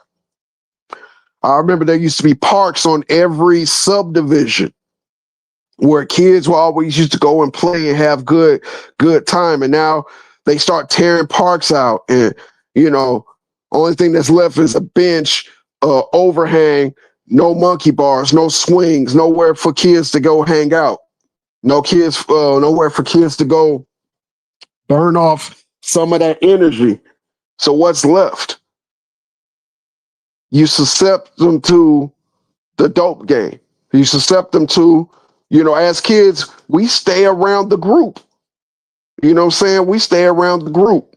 So if that group is doing not good things, more than likely you're going to do it as a kid. But see, I had parents that was on that whoop your ass time. So they didn't allow me and my sisters to get involved in that.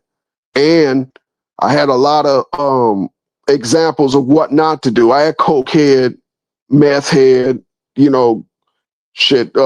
family members that whenever they came over grandma's house was either fucking drunk off their ass, drunk and high off their ass, and then grandma puts them out and tell them get the hell out of her house until you get yourself back together. She used to say until you get you some sleep.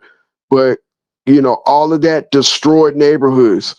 When they start taking infrastructures out of these neighborhoods, what am I talking about? When they start removing Chrysler buildings and Chevy plants and Ford plants out of these places where you're making a great wage, you're taking care of your family. So now when they move it out, they give you 30 to 60 days to figure out what your next move is. Some people can't just go up and uproot out of one town and go to another town. They can't do it.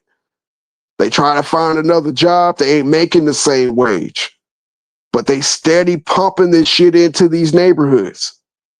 You can't move to a white neighborhood because they set the price point so fucking high. You need 3 jobs just to make rent or make mortgage.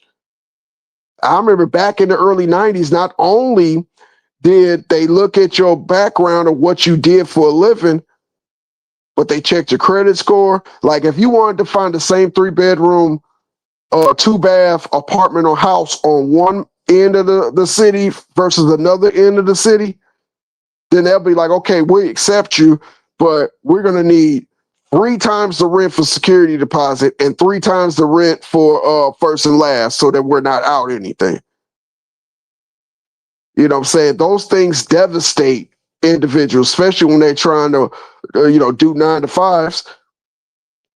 This thing was systematic, and the older I get, the more I feel like I start to see things a little bit more clear. This ain't just about gambling, fam. This is about the whole system is broken. The whole system is broken. And we got to fix the whole, so we can't just treat the symptoms. You don't go to the damn doctor and tell him that you got a fever and sneezing, throwing up. The only thing he tells you to do is take Tylenol and go to sleep. That ain't going. You're going to need something stronger than Tylenol. You know what I'm saying? It's all systematic, and these are why these things are breaking down human society. And again, we got to go to the word. Our leader, our king, he said, when you see these things happening, we're at the end. We're not at the beginning. As smart as humankind's are, you mean to tell me they got this thing called a Center of Disease Control, right? They put billions of dollars into this thing every year. And you mean to tell me they can't cure nothing? Nothing at all? But you can make a program that can make AI and bring back your dead grandmother and have her in the family photo and all this other stuff, but you can't cure nothing? No, you can. It's just you can't make money off the cure, fam. You can't make money off healing people. Truly, what's that called? Tyson, help me out. What do they say about when you do your time? You supposed to be what? You supposed to be damn, that the word escapes me. Rehabilitated. The money's not in rehabilitation. The money is in, more than likely he's going to go back to prison. We can make more money off. There's no cure in, hey, thank you, Tyson. I got it. There's no cure in, you know what? This person has X, Y, and Z. Let's get them back to 100%. No, because millions upon billions of dollars are in mellow S and Y. Absolutely. It's in the diabetes medicine, the cancer medicine, the HIV medicine. All of this they're making money off of. It's a bigger issue than just gambling, everybody. The system is broken. And they like it being broke because they don't want to fix it. We can't make money off it being fixed. Yeah, hopefully Ticket come back up here. Definitely, I don't have his phone number. I'd have been to like send him a text, hit him up. He's probably making another video. But this is why we have to educate our young. And I go back to something that the last dude in the chat said. Yeah, putting OGs around. No, we got to put parents around our children. If you're a man and you got children, you got to be the father. You got to. It's nothing wrong with saying no. Don't do that. We got told no. Did it kill us? Absolutely not. We got punished. Did it kill us? Absolutely not. We got disciplined. Did it kill us? Absolutely not. You said rigged, not broken. Okay, I can agree to that.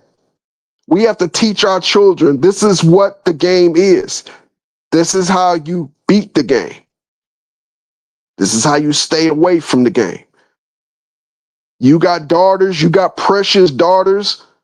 You got to tell them you don't have to do this shit that the rest of these females are doing. I expect better out of you. There's a difference between a man and a male. There's a difference between a female and a woman. We have to teach our young children to be men and women, not males and females. Not immature individuals that grow up and be immature adults that don't learn anything. Making children before they even know themselves. I didn't know who I truly was until I got into my 20s.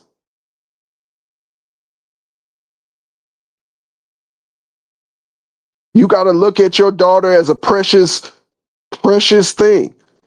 You got to look at your son like, dude, that's a precious man.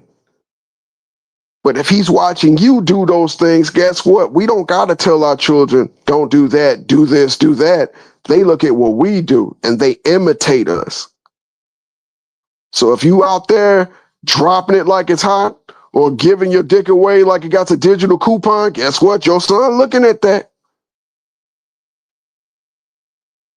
You know what I'm saying? He's looking at that. If you a mother and you got men friends always in and out of the house, look, children know when somebody's staying over. Children know when you getting your back blown out. They gonna not say anything.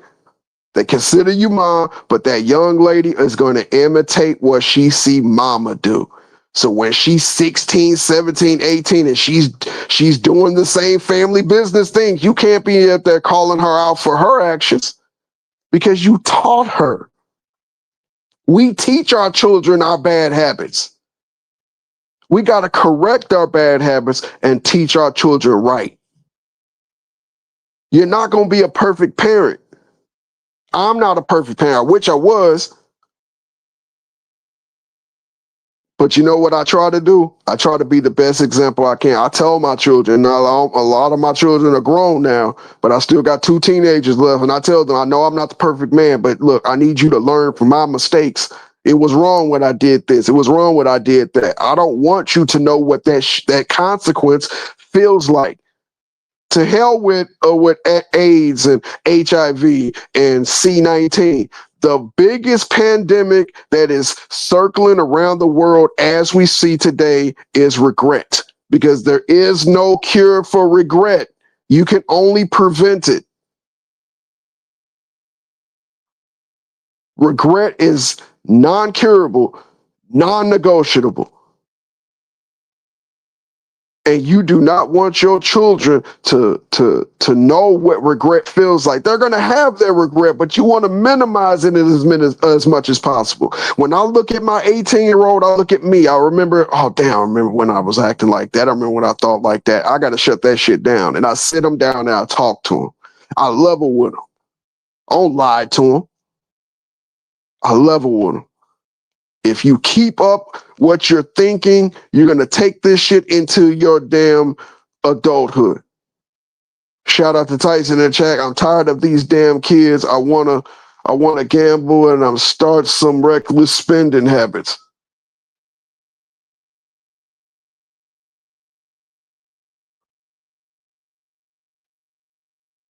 Go into detail on that for me, Tyson. Pretty please with sugar on top. Children are naturally friendly with other kids of all creeds. Children, children learn racism from adults. Dude, I cannot tell you how true that is. And I'm gonna just tell you this. Oh, tired of being responsible. LOL. Okay, he's trolling. Okay, I see what you're saying. I grew up as a military kid. We used to go to a lot of places. Wherever my dad was assigned after Vietnam, we went. If it wasn't Texas, if it wasn't Memphis, if it wasn't, I missed the California train because I wasn't born when he was doing that, but went to a lot of places. I can't tell you how many times that whenever you show up to that assigned school and you're around kids of all colors, y'all just naturally play. That's the number one thing that you have in common, is being playful and having a good time. When I was little, I was in kindergarten. I will never forget this. And I was light skinned, pretty damn light, yellow light. I remember, you know how every November, and if you're my age or older, you know what we used to do. They used to grab the construction paper. They used to trace your hand. You go around your hand, and then you make the turkey out of the hand.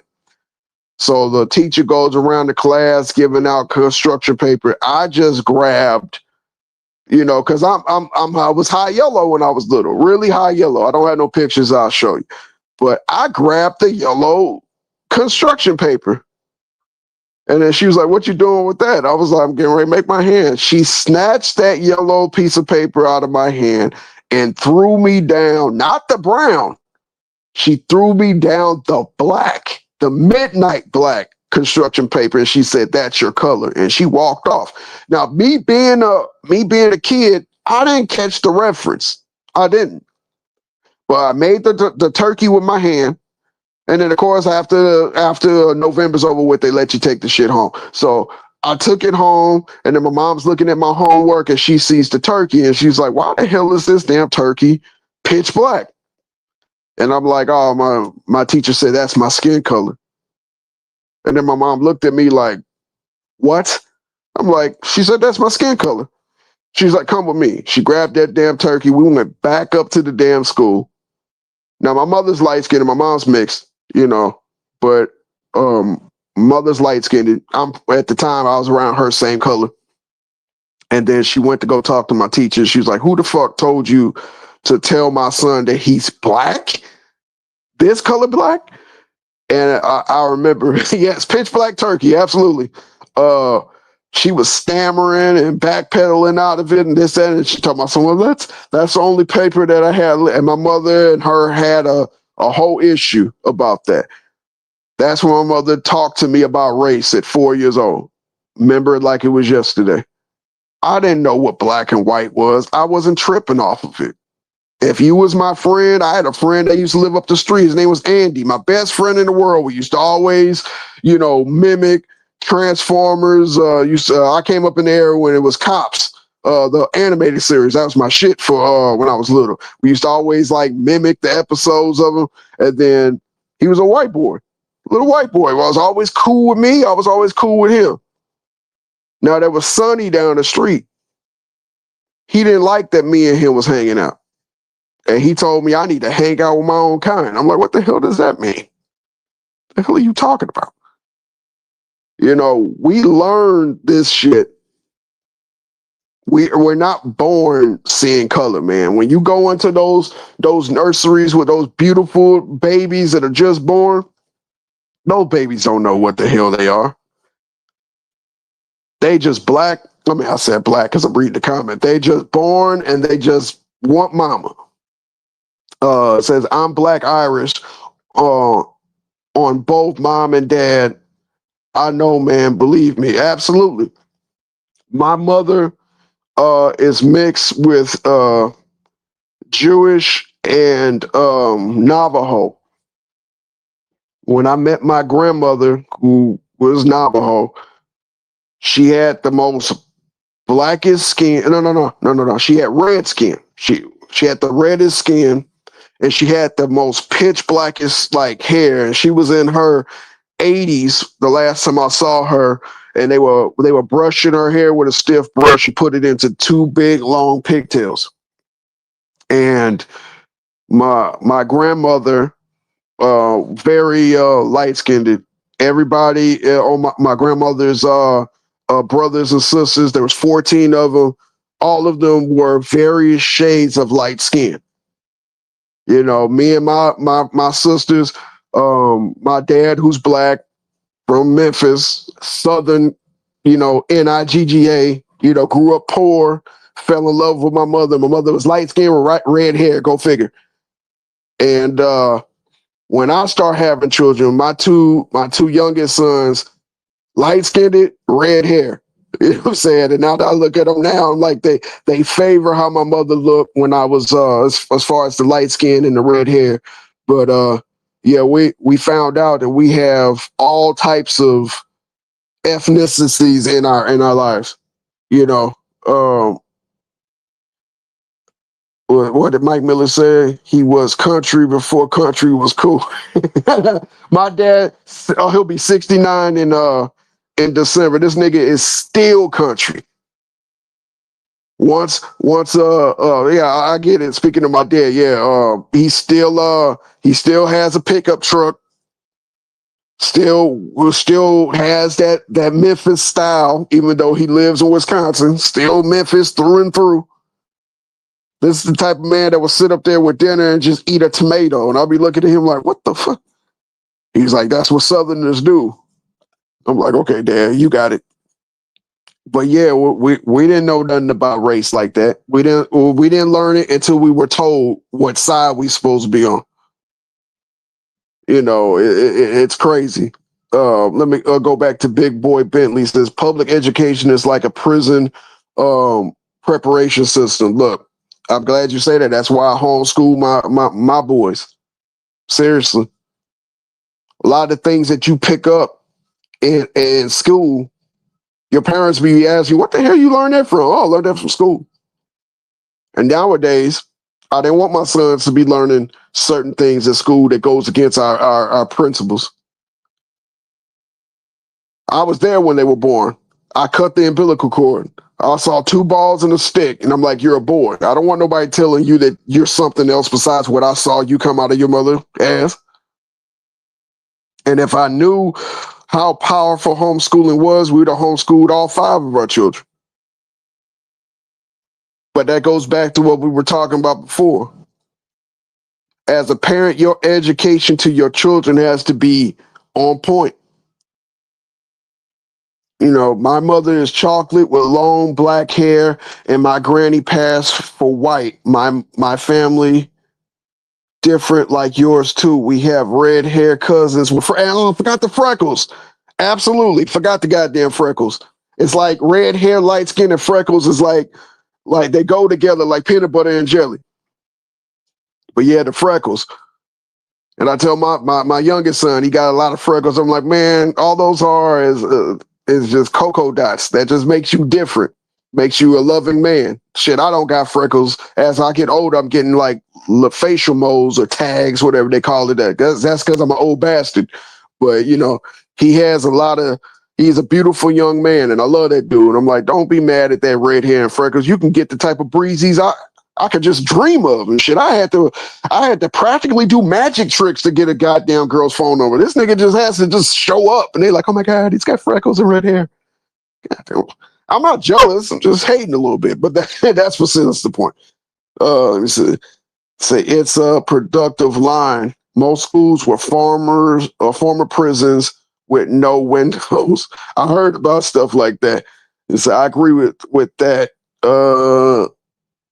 Kids are very vulnerable to public. Yeah, that's why they always push for public schools. I remember back when homeschooling was shunned, they used to send the truant officer to your house. And this is in the 80s and 90s. They would send the truant officer. Freckles means you have bad liver. Not necessarily. Not necessarily. But I have heard that too. Let me see. Yeah, they used to send a truant officer to your house, ask you questions, and then give your child like a quiz to see if they're learning anything at the house, like what's 1+1, and they're like, I don't know, Pac-Man, and the next thing you know, you lose your goddamn child. But you know, 9 times out of 10, your children learn faster, they learn better when they're at home, when there's not any distractions. Now, don't get me wrong, I love recess just like the next child when I was growing up. But, you know, my mother got us all prepared before we hit kindergarten. We knew how to read, we knew how to write, we knew how to add before we all went to kindergarten because she made sure of it. You know, it's terrible that children can't write cursive. Oh my God, they're trying to eliminate cursive. Dude, I learned how to write cursive in 2nd grade. And they used to call it script, if I'm not mistaken. Yeah, they trying to bring it back like the McRib, but I think they knocked it out of the curriculum like in the the late 90s or early 2000s. Cocoa Dots, so dope. I like that one. Yeah, I told him ever since he was a little boy. I was like, those your Cocoa Dots. I used to rub his cheek and act like I was eating his Cocoa Dots. He's like, stop, stop. You know, I know what the fuck. Absolutely. It's terrible. Children can't read clocks. Jesus Christ, we had to read clocks once. It's shit digital. If you had a digital watch, it was like you had a goddamn iPhone back in the day. Let me see. The prosperous Greenwood District, Oklahoma, was destroyed by a white mob during the Tulsa race massacre, which occurred over 18 hours from May 31st to June 1st, 1921. Yeah. Same. I learned this in 2nd grade. Absolutely. Once you after they assured in 1st grade that you knew how to write capitals and lower cases, as soon as you got your black ass into your or white ass, depending on who went to school, as soon as you got your ass into 2nd grade, that was the first thing you learned the first day in school. We're gonna learn script. I'm like, what the hell is script? Cursive. You already had the A through Z lowercase. Capital and lowercase of cursive on the blackboard. Then she hand out that damn that what was that beige ass paper with the solid line, broken line, solid line. And you spent all day learning how to do a cursive A. The thing that fucked me up, and let me know in the chat if it messed you up, those damn Z's and Y's. Shit. Those Z's and Y's was like doing breakdancing with that thick ass pencil, not the number 2. Remember where they had that thick pencil, the red thick pencil? It's a pattern, absolutely. That thick pencil used to fuck me up, and I was left-handed. Dude, shit, trying to learn how to write a cursive Z left-handed, dude, man, stop it. uh, Fucking Z's and Y's to this day. When I'll just write a capital regular print Z or a capital regular print Y and then cursive the rest. I'm like, I ain't fucking with you Y's and Z's. The letter Q was crazy to write. Yeah. Fun fact, that's my son's name, Q.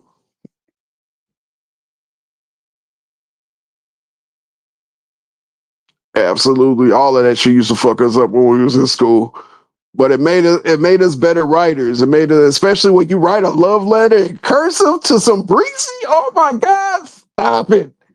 Stop it. You definitely getting a phone call. I like you. Do you like me? Check here. In all cursive in your best handwriting with your sharpened pencil. Mm-mm. You know I ain't lying. Peachy Brown, you a female. How'd you feel when a dude wrote you something in cursive? That changed the game, didn't it?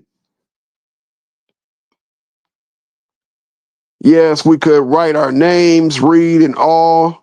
We had highlights and we had to do book reports every summer. All not and see now you're showing off, CW. Yep, book it every start of the school year. Highlights magazine. You know, that was a requirement. Everywhere you went, if you went to the doctor's office, guess what it had? Highlights. Guess what your mother used to do? Put that shit in your lap. Be like, while we waiting, go ahead and do this. Shout out to Big Chief Tablet. Let me see. I used to have a pen pal in the UK as a kid. I'm left-handed too. I feel your pain. Absolutely. It felt like my brain was going backwards having to write that. Man, I was over the moon for real. It was really, I know, Peachy. Thank you, Peachy. When I learned that trick from my older sister was a chick that I liked. Her name was Anita. Okay. I was, I'm over here telling y'all my life story and shit. But I was head over heels for Anita. And I was getting ready to write her a letter. And my older sister, who's 6 years older than me, was like, nah, this is what you do. You write her that letter in cursive. And she let me use her coloring pencils too. Man, Anita wasn't fucking with me when I gave her that letter at her damn locker. And then she read that. She was like, "Hi, Martavian." And I got one of them sexy ass names. Nah, I look like shit, but I got one of them sexy ass names too. Man, and color pencils, man, I was the man for 15 minutes until I said a bad joke. And she was like, she ain't fucking with me no more. But that don't have nothing to do with what we're talking about. But yeah, writing in cursive to females, even to this day, nigga, if there's a chick that you like and it's consensual and you write her a note, wait, I guarantee you, she's gonna ask for your damn Instagram account. Trust me on this one. Cowboy Picture Day. Damn, I haven't heard that in years. They used to have regular picture day and they used to have dress up picture day. 9 times out of 10, it was Cowboys. I don't know why they stopped that shit. Did any of y'all grow up in a school where after the Pledge of Allegiance that the principal used to pray over the intercom? Or was that just me?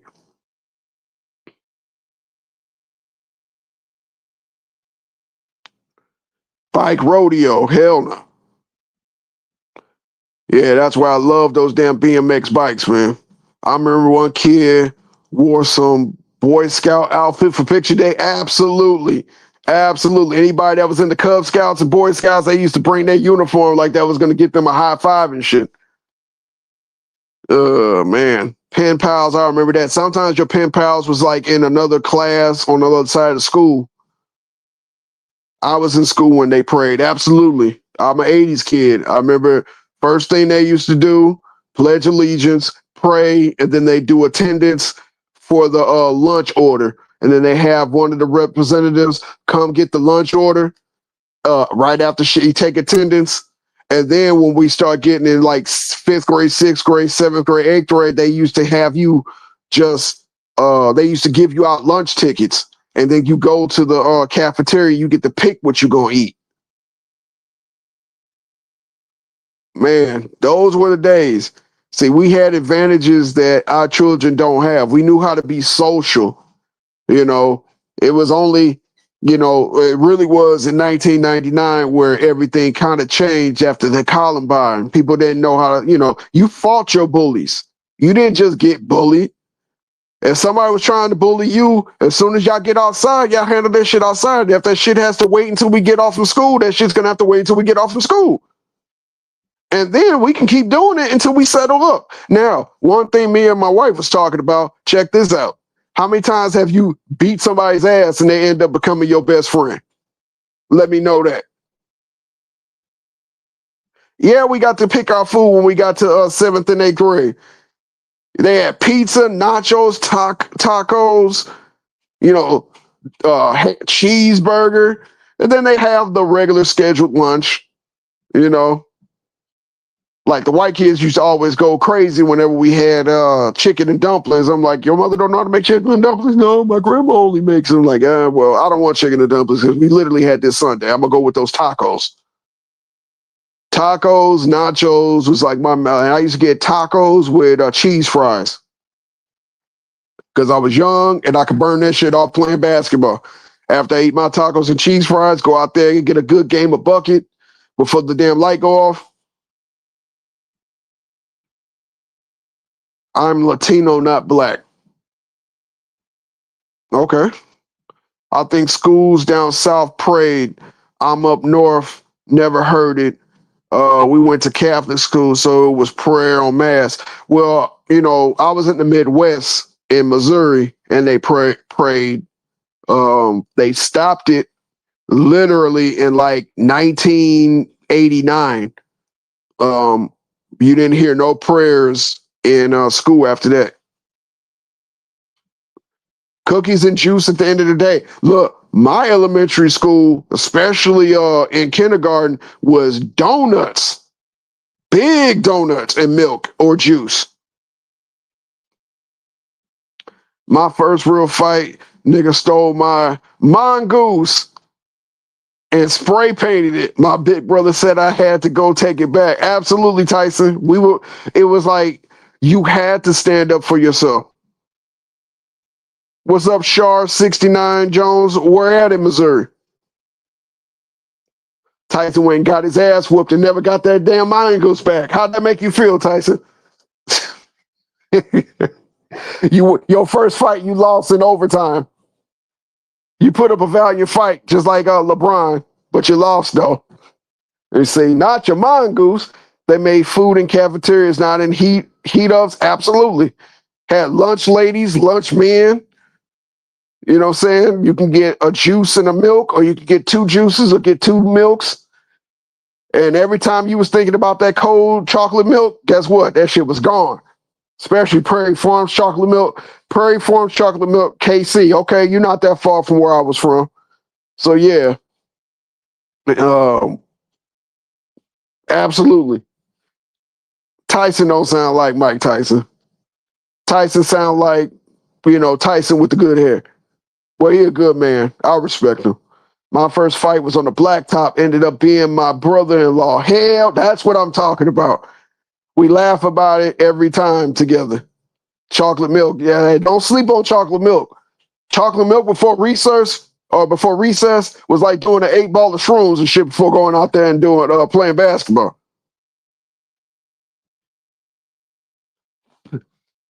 I had to that GT bike. I got jacked for someone's slipping. Yeah, I had my first BMX, and then when I parked it, I didn't have it again. If I could have fought to got it back, I would have. So after my parents realized that we can't have name brand shit, they went and got me the Walmart Huffy. Yes, I said Huffy. I had a goddamn Huffy, and I loved that damn bike like it was my favorite bike of all time. It was a black and green Huffy with black handlebars, and it had that crash pad, like if you did a header so you don't knock your fucking self out, because we didn't have helmets back then. We chanced everything, including drinking water. I love that damn bike until my dad gave it away because he said I was too big. I had that damn bike from the age of 11 to like 19. A damn bike. Anyway, I miss those afternoon snacks. Adults have to learn to take adult breaks. Absolutely. You know, special fried rice with a cayenne pepper, sweet and sour sauce, a damn special St. Paul. Yep, that's my after school snack. I, I've always been grateful to grow up in the South.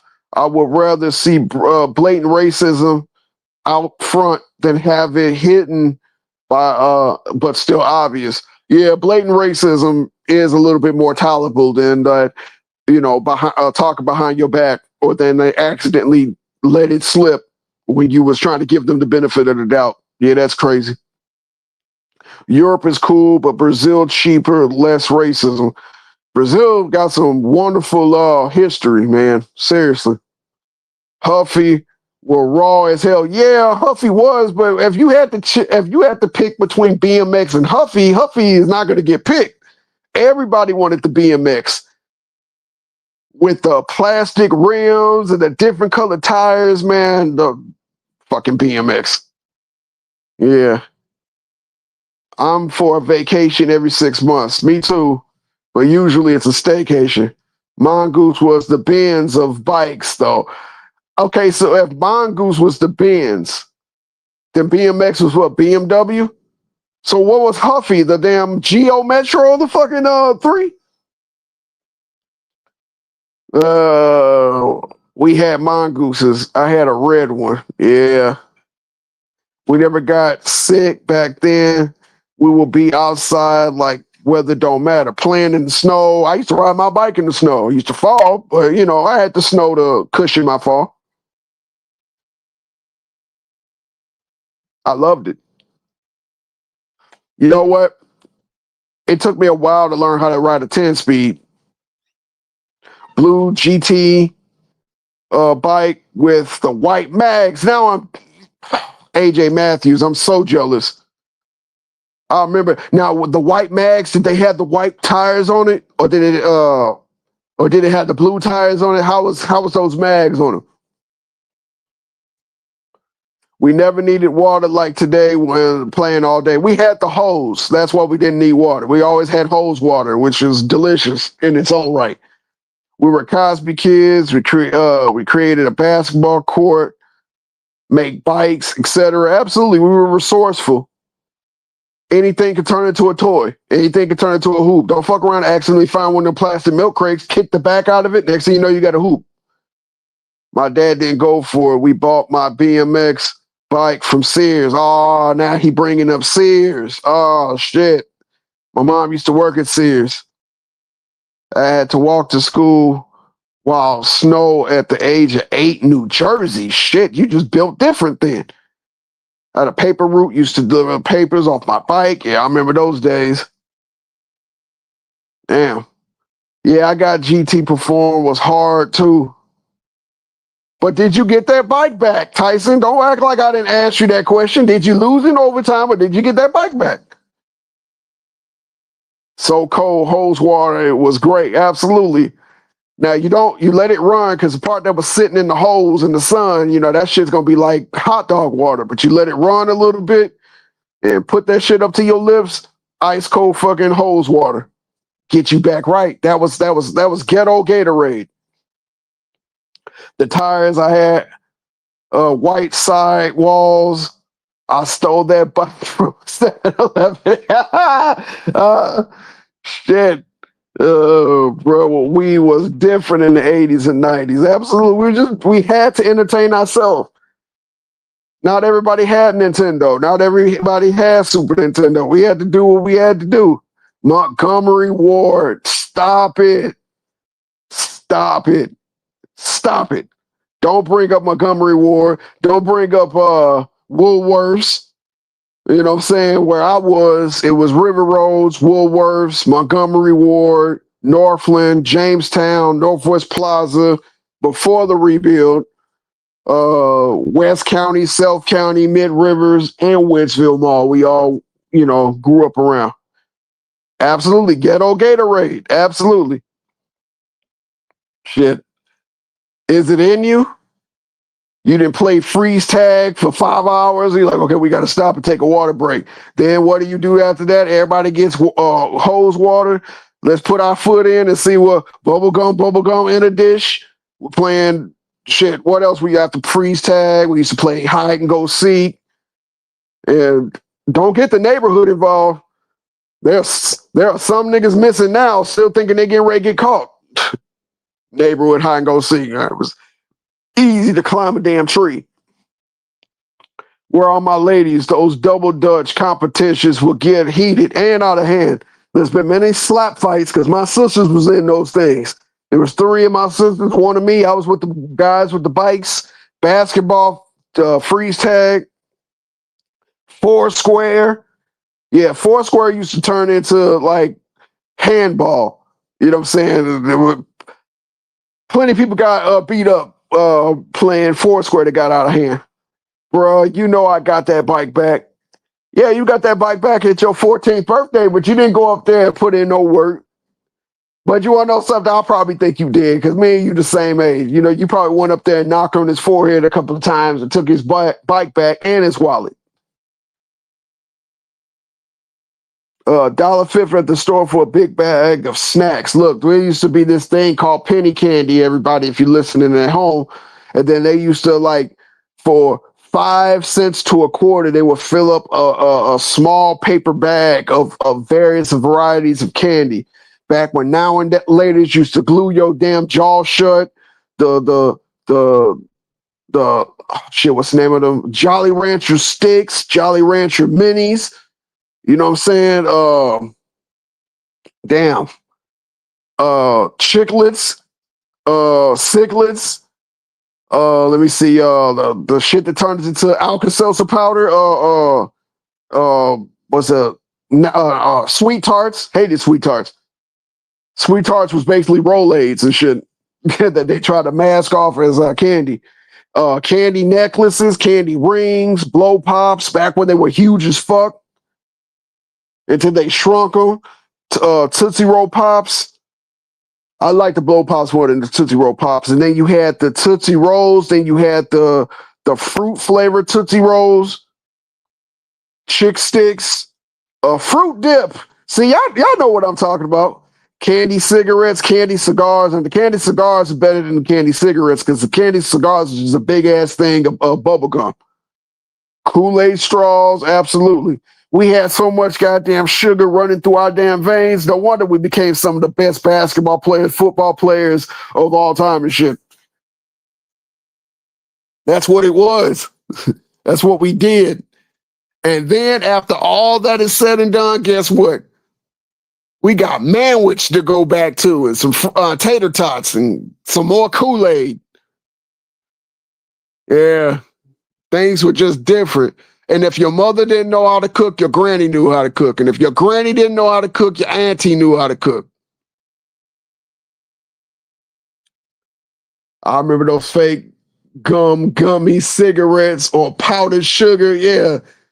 You open them out the box, they look like fucking chalk.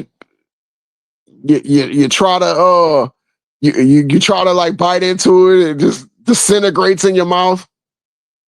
Yeah, those cookies were the shit. I'm not gonna even sit up here and lie to you. Those cookies, I love. I'm a cookie person. All my sisters had the Bubblicious. They had the Bubblicious, the Bubble Yum, anything, bubble gum. They had it. Ice cream trucks used to sell those candy cigarettes. Look, let's focus on the ice cream truck. Shit, I seen mob hits break up over the damn ice cream truck sound. That truck come in slow, and if you lived on the cul-de-sac, it will park on the damn cul-de-sac and have everybody running up to the damn old truck. I used to get the damn bomb pop, and I remember I used to if I couldn't afford the bomb pop, I would get the big orange twin, the double stick. Oh man, see, this is why I love ice cream now. Baked beans, lemon head, Pop Rocks. You forgot about Jawbreakers and Crybabies. Man, niggas getting high at 16 years old. Lemon heads and Johnny Apple seeds. Absolutely. Warheads, dude. I didn't get into Warheads until I was like a teenager, but dude, man, you try to finish a whole thing of Crybabies, ain't happening. It ain't happening. You know what I'm saying? Your tongue multicolored, you'll lose the damn feeling in your damn tongue. Yeah, we already said fun dip.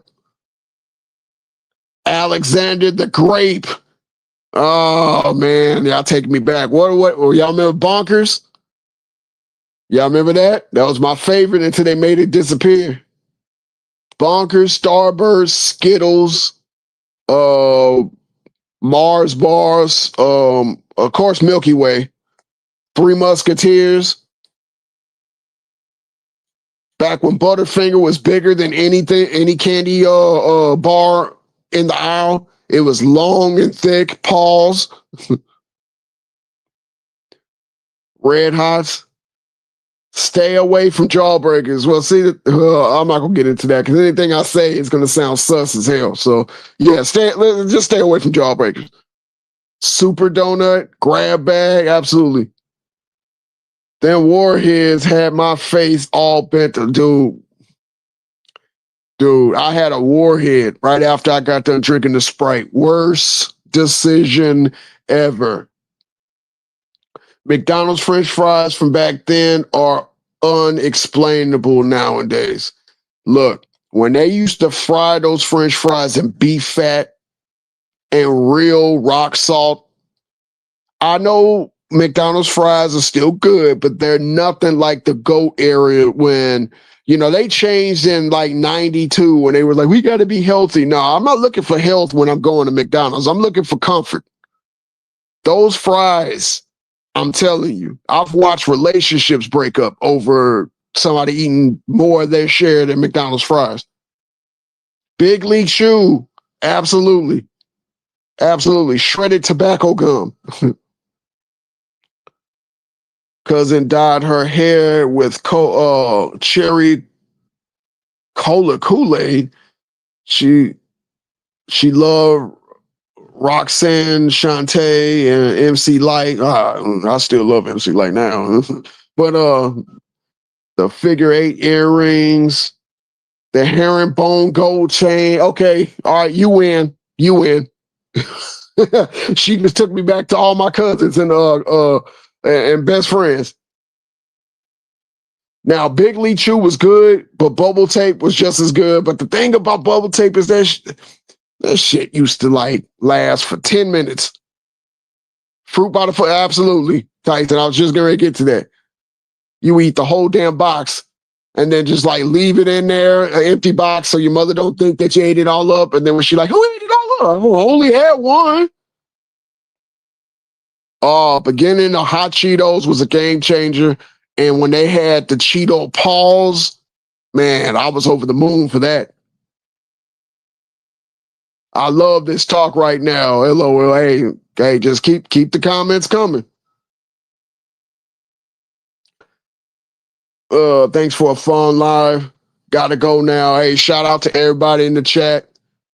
Shout out to everybody, reminiscing on what made our childhood, what made us love life, love family, love everything. We actually had real friends. Nobody was trying to sneak you.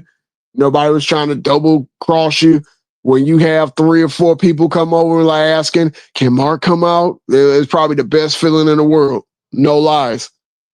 Going over your best friend's house, playing, games, or even when we start playing video games, just, having friends was the best part of growing up. Absolutely. We had a candy lady on our street, Miss Davila. Shout out to her. Yeah, remember when sunflower seeds was only one flavor? Salt. Cards in the spoke, crossing with your homie on the handlebars. Absolutely.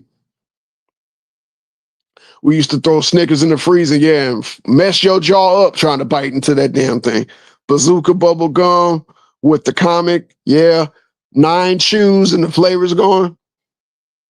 N64 playing GoldenEye. Absolutely. I didn't play GoldenEye. Around the time GoldenEye came out, I had my PlayStation. And that's when I was hitting up NBA Live heavy. My grandmother had all the chocolate in the freezer.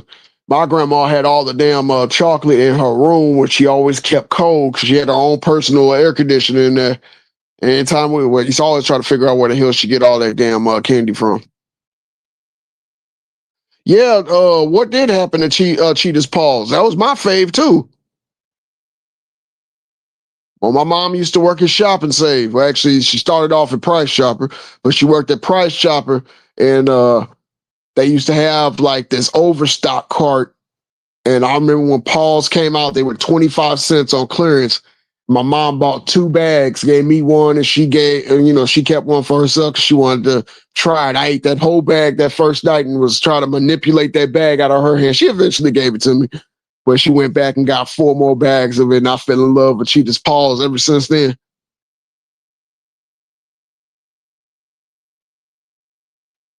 Yeah, thanks for talking us back. We all were blessed. Absolutely, we all are blessed. I always wanted my children to experience that. I tried to make different experiences for them, but there was nothing like those experiences. We didn't worry about, mass shootings and all that other stuff that we got to worry about now. It was a time to be a little bit more freer. You could just be a kid. I see y'all in the chat talking about N64 and Atari and playing Tecmo Bowl. Yeah, I remember those days. Tecmo Bowl was the original Madden because he used to have Tecmo Bowl tournaments. My dad kept the Atari for himself because that was his stuff. Yeah, you pull up with that Huffy nigga, you getting roasted. But the difference between me and you, Tyson, is I can fight. And my Huffy was killing your damn mongoose. Nah, take that. Calling girls and having to hang out on the parents when they're let me see. Calling girls and having to hang up on the parents when they are. Yeah, I did that a few times too. Not gonna lie. Hello? Click. No, I don't want to hear no man's voice. Let me see. We will have to sweep in the front of the elder's house on cleanup Saturday. It was respect. Yeah. Rake somebody's yard after you rake your yard. It might be a older couple or it might be an older woman or something next door. You got to take care of her. It's just part of the damn training. If remember the lady next door, her name was Mrs. King. We used to have to if we see her coming up there and she has groceries, my dad would send me over there and carry her groceries in her house. And you don't go all the way in her house unless she tells you to. So you put it inside the door. You know what I'm saying? If her driveway need to be shoveled, I gotta shovel it. It's just you just did those things and you were taught respect. You were taught how to respect elders. You hold the door open. Yes, sir. No, sir. I was just told in a training video nowadays that people take yes, sir, no, sir as an offense. So you can't even call somebody yes, sir, or no, sir. It was in a harassment video. They are pushing that now. I remember you used to get hit in the back of the head if I didn't say yes, sir, or no, oh, ma'am. Now you can't even say that now. Kung Fu Theater was after the cereal and the cartoons. Absolutely.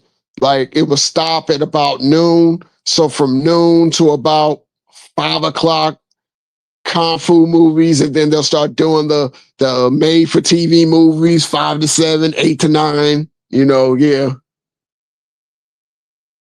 You go to the skating party and become a legend, especially if you knew how to skate. I knew how to skate early. I couldn't help anything about my face, but I did know how to skate. And I knew how to tumble. Me and my cousin Jeff, weeks to go around cutting people's grass for money. Absolutely. I taught my sons how to do that recently. Well, they've been doing it for the last 4 or 5 years, but absolutely. We knew how to go get that. Never, nigga, you could not even spin the handlebars or pedal backwards. Had to break wires on that nightmare handlebar. I could pedal backwards. And see, I had to squeeze brakes. So, I don't know what you talking about. And I can ride with no hands. Don't test my knowledge, nigga. Yeah, I had one of the best Huffies. That's why I hold on to it as long as I did. I love that damn bike.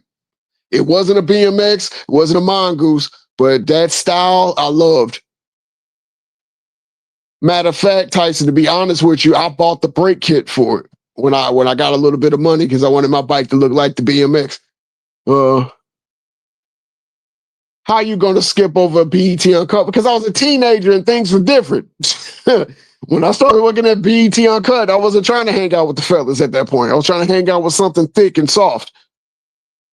That's what I used to call the chicks over for.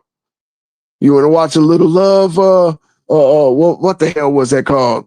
Not Love Line. Come on, help me out, females. What was that on BET before Uncut came on?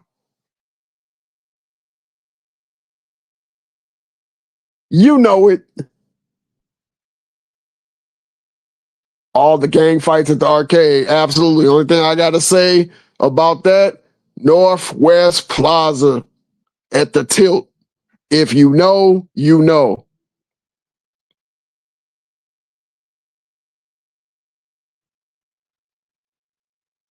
Yeah, Huffy was like a Buick. It was. That's why I kind of liked it. First car, Buick Regal. See? It all works together. Let me see. What was that? They played all the slow songs and basically the romantic songs for like an hour, and then the next hour was uncut because they played it from 11 to 12, and then they could play all the uncut after 12. It was called something. It wasn't Quiet Storm. It was BT something. No. Not Video Soul. I'm not talking about that. I'm Tyson. I'm talking about it was specifically late at night before Uncut came on. Yeah, Video Soul was with Donnie Simpson. Not Yo MTV Raps, even though I love that. Yo MTV Raps was before BET The Basement.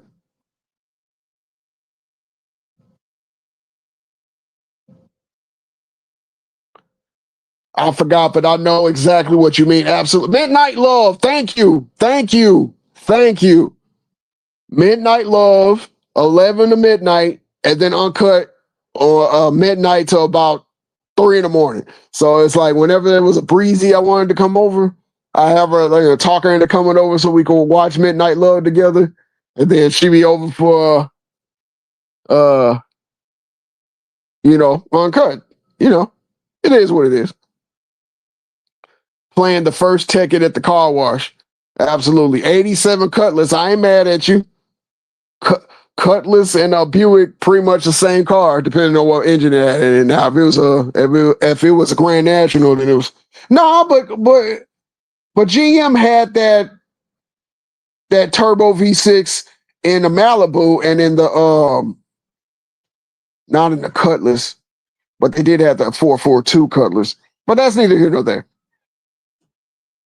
Yeah, Midnight Love was crazy. Don't watch it by yourself. You start feeling some type of way about some of the music on there. You got to experience Midnight Love with a breezy you like. And yeah, I still call them breezy. So what? We would take our grandfather's lawnmower around the neighborhood and make money cutting grass. That heavy ass lawnmower. That's probably why you got a grip that could turn a goddamn lug nut. That damn lawnmower was like nothing but cast iron. And it ran off of leaded gasoline and shit. Let's see. My first car was a Dookie Brown Oldsmobile that needed oil every 25 miles. Shit, it still moved though. Hit 25 miles. You just had a stack of oil in the back of the damn car, seat belted in and shit like it was a baby, because you know you're gonna need it. And don't go on a road trip. It's over. Midnight Love. Put them panty droppers on. Somebody rocking, kicking the boot. Stop it. You telling my secrets. Let me see. Donnie Simpson had a twin, didn't learn until later. My cousin had an 83 Malibu wagon on them chrome IROCs. Oh, damn, they put the IROCs on that Malibu? Damn. And that's back when the wagons used to sit up a little higher. My first car was a 67 Volkswagen Beetle. I'm so sorry. I'm so sorry.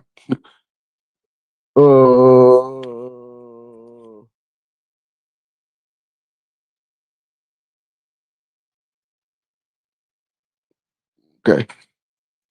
Let me see. Yes, sir. Video Soul was classy. Positive K, foe. Ticket needs to keep you around, bruh. You the real one for this. You know what, Ticket? I'll be around quite a few. Ticket is very, very good to me. I've been on here for a couple of years. Sometimes I get a chance to reach chat. As I say all the time, I want to try to give everybody a voice, even in the chat. You know. Black Regal. Mine was the two-tone. It was the wait, was mine the two-tone? No, mine was silver. I got a two-tone later when I tried to put the 5.7 in it. But yeah, those Buick Regals were built solid. And you could turn it into a little bit of a rocket car if you wanted to. But what's the gumbo pot rims on it?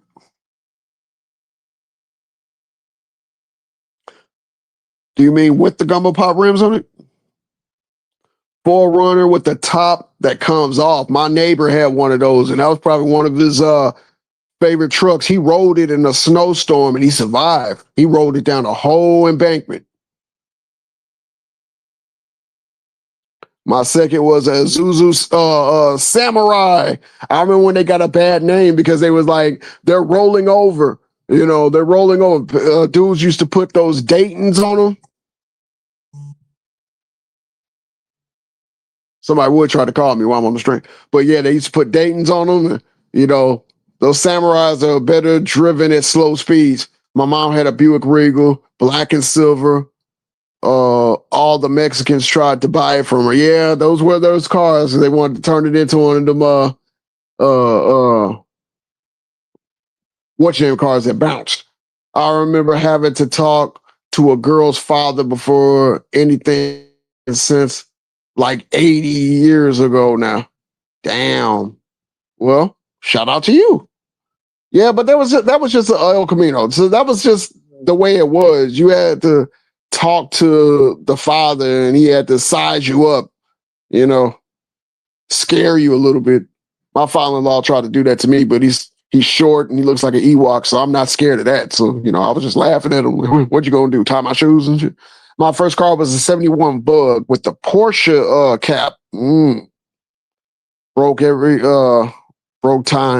down every time I was on a date. Damn, I'm sorry, Tyson. Is that why you bitter now? Just fucking with you, Tyson. No, Tyson did good for himself. You know, I'll talk to him behind the scenes. Tyson's a good dude. Got a good family. He said, if I had a Bug with the Porsche alloy rims on it, you was the man. Absolutely. Amigos was the ugliest car. No disrespect, though, if you had it. Let me see. Remember my Kenwood receiver, though, I got from my uncle, KSOL in the Bay Area of California. I didn't get my, oh my God, I forgot what I had. I had 212s, a 1500 watt amp. I didn't get that until I became a father. And I had the 94 version of the Cutlass. Didn't like it though. Honda XL, the same Honda XL that the Rodney King got his ass whooped in. You know, my uncle bought one of those. That became, after the Rodney King beating, that Honda XL became a meme or became a running joke. I remember when the old speakers with the wooden face that came off, exposed Pioneer speakers. Absolutely. Two-door Acura on a BBS. On BBS. Oh, yeah, some nice rims on it. Let me see. Bay Area, Peep said, holla. And San Diego people said sick. LA people said dope. Yeah, I guess it's just the region. The pull-out stereo to keep it from getting taken. Absolutely. Niggas used to bring that into the office when I used to work. Have their Pioneer pull-out on their desk or put it in their backpack or put it in their locker. I remember that. And then the game changed when you could just remove the face. What you know about the tattoo? Absolutely, Tyson. That's what I was just saying. You know, have it in your pocket. You know, you can't have the damn radio work without the face, though.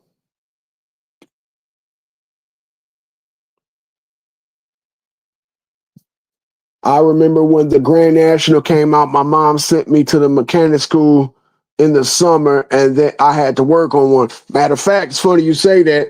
When I was at Job Corps, everybody who was a mechanic had some version of the damn Grand National. It was like 2 Grand Nationals and 4 T-types, which was basically the same thing, but the T-types had the T-top. Yep, 6x9 speakers. Remember calling the radio station and giving dedications when you effed up with your girl? Man, I did that once. I couldn't get through though. That's crazy. But yeah, you're right.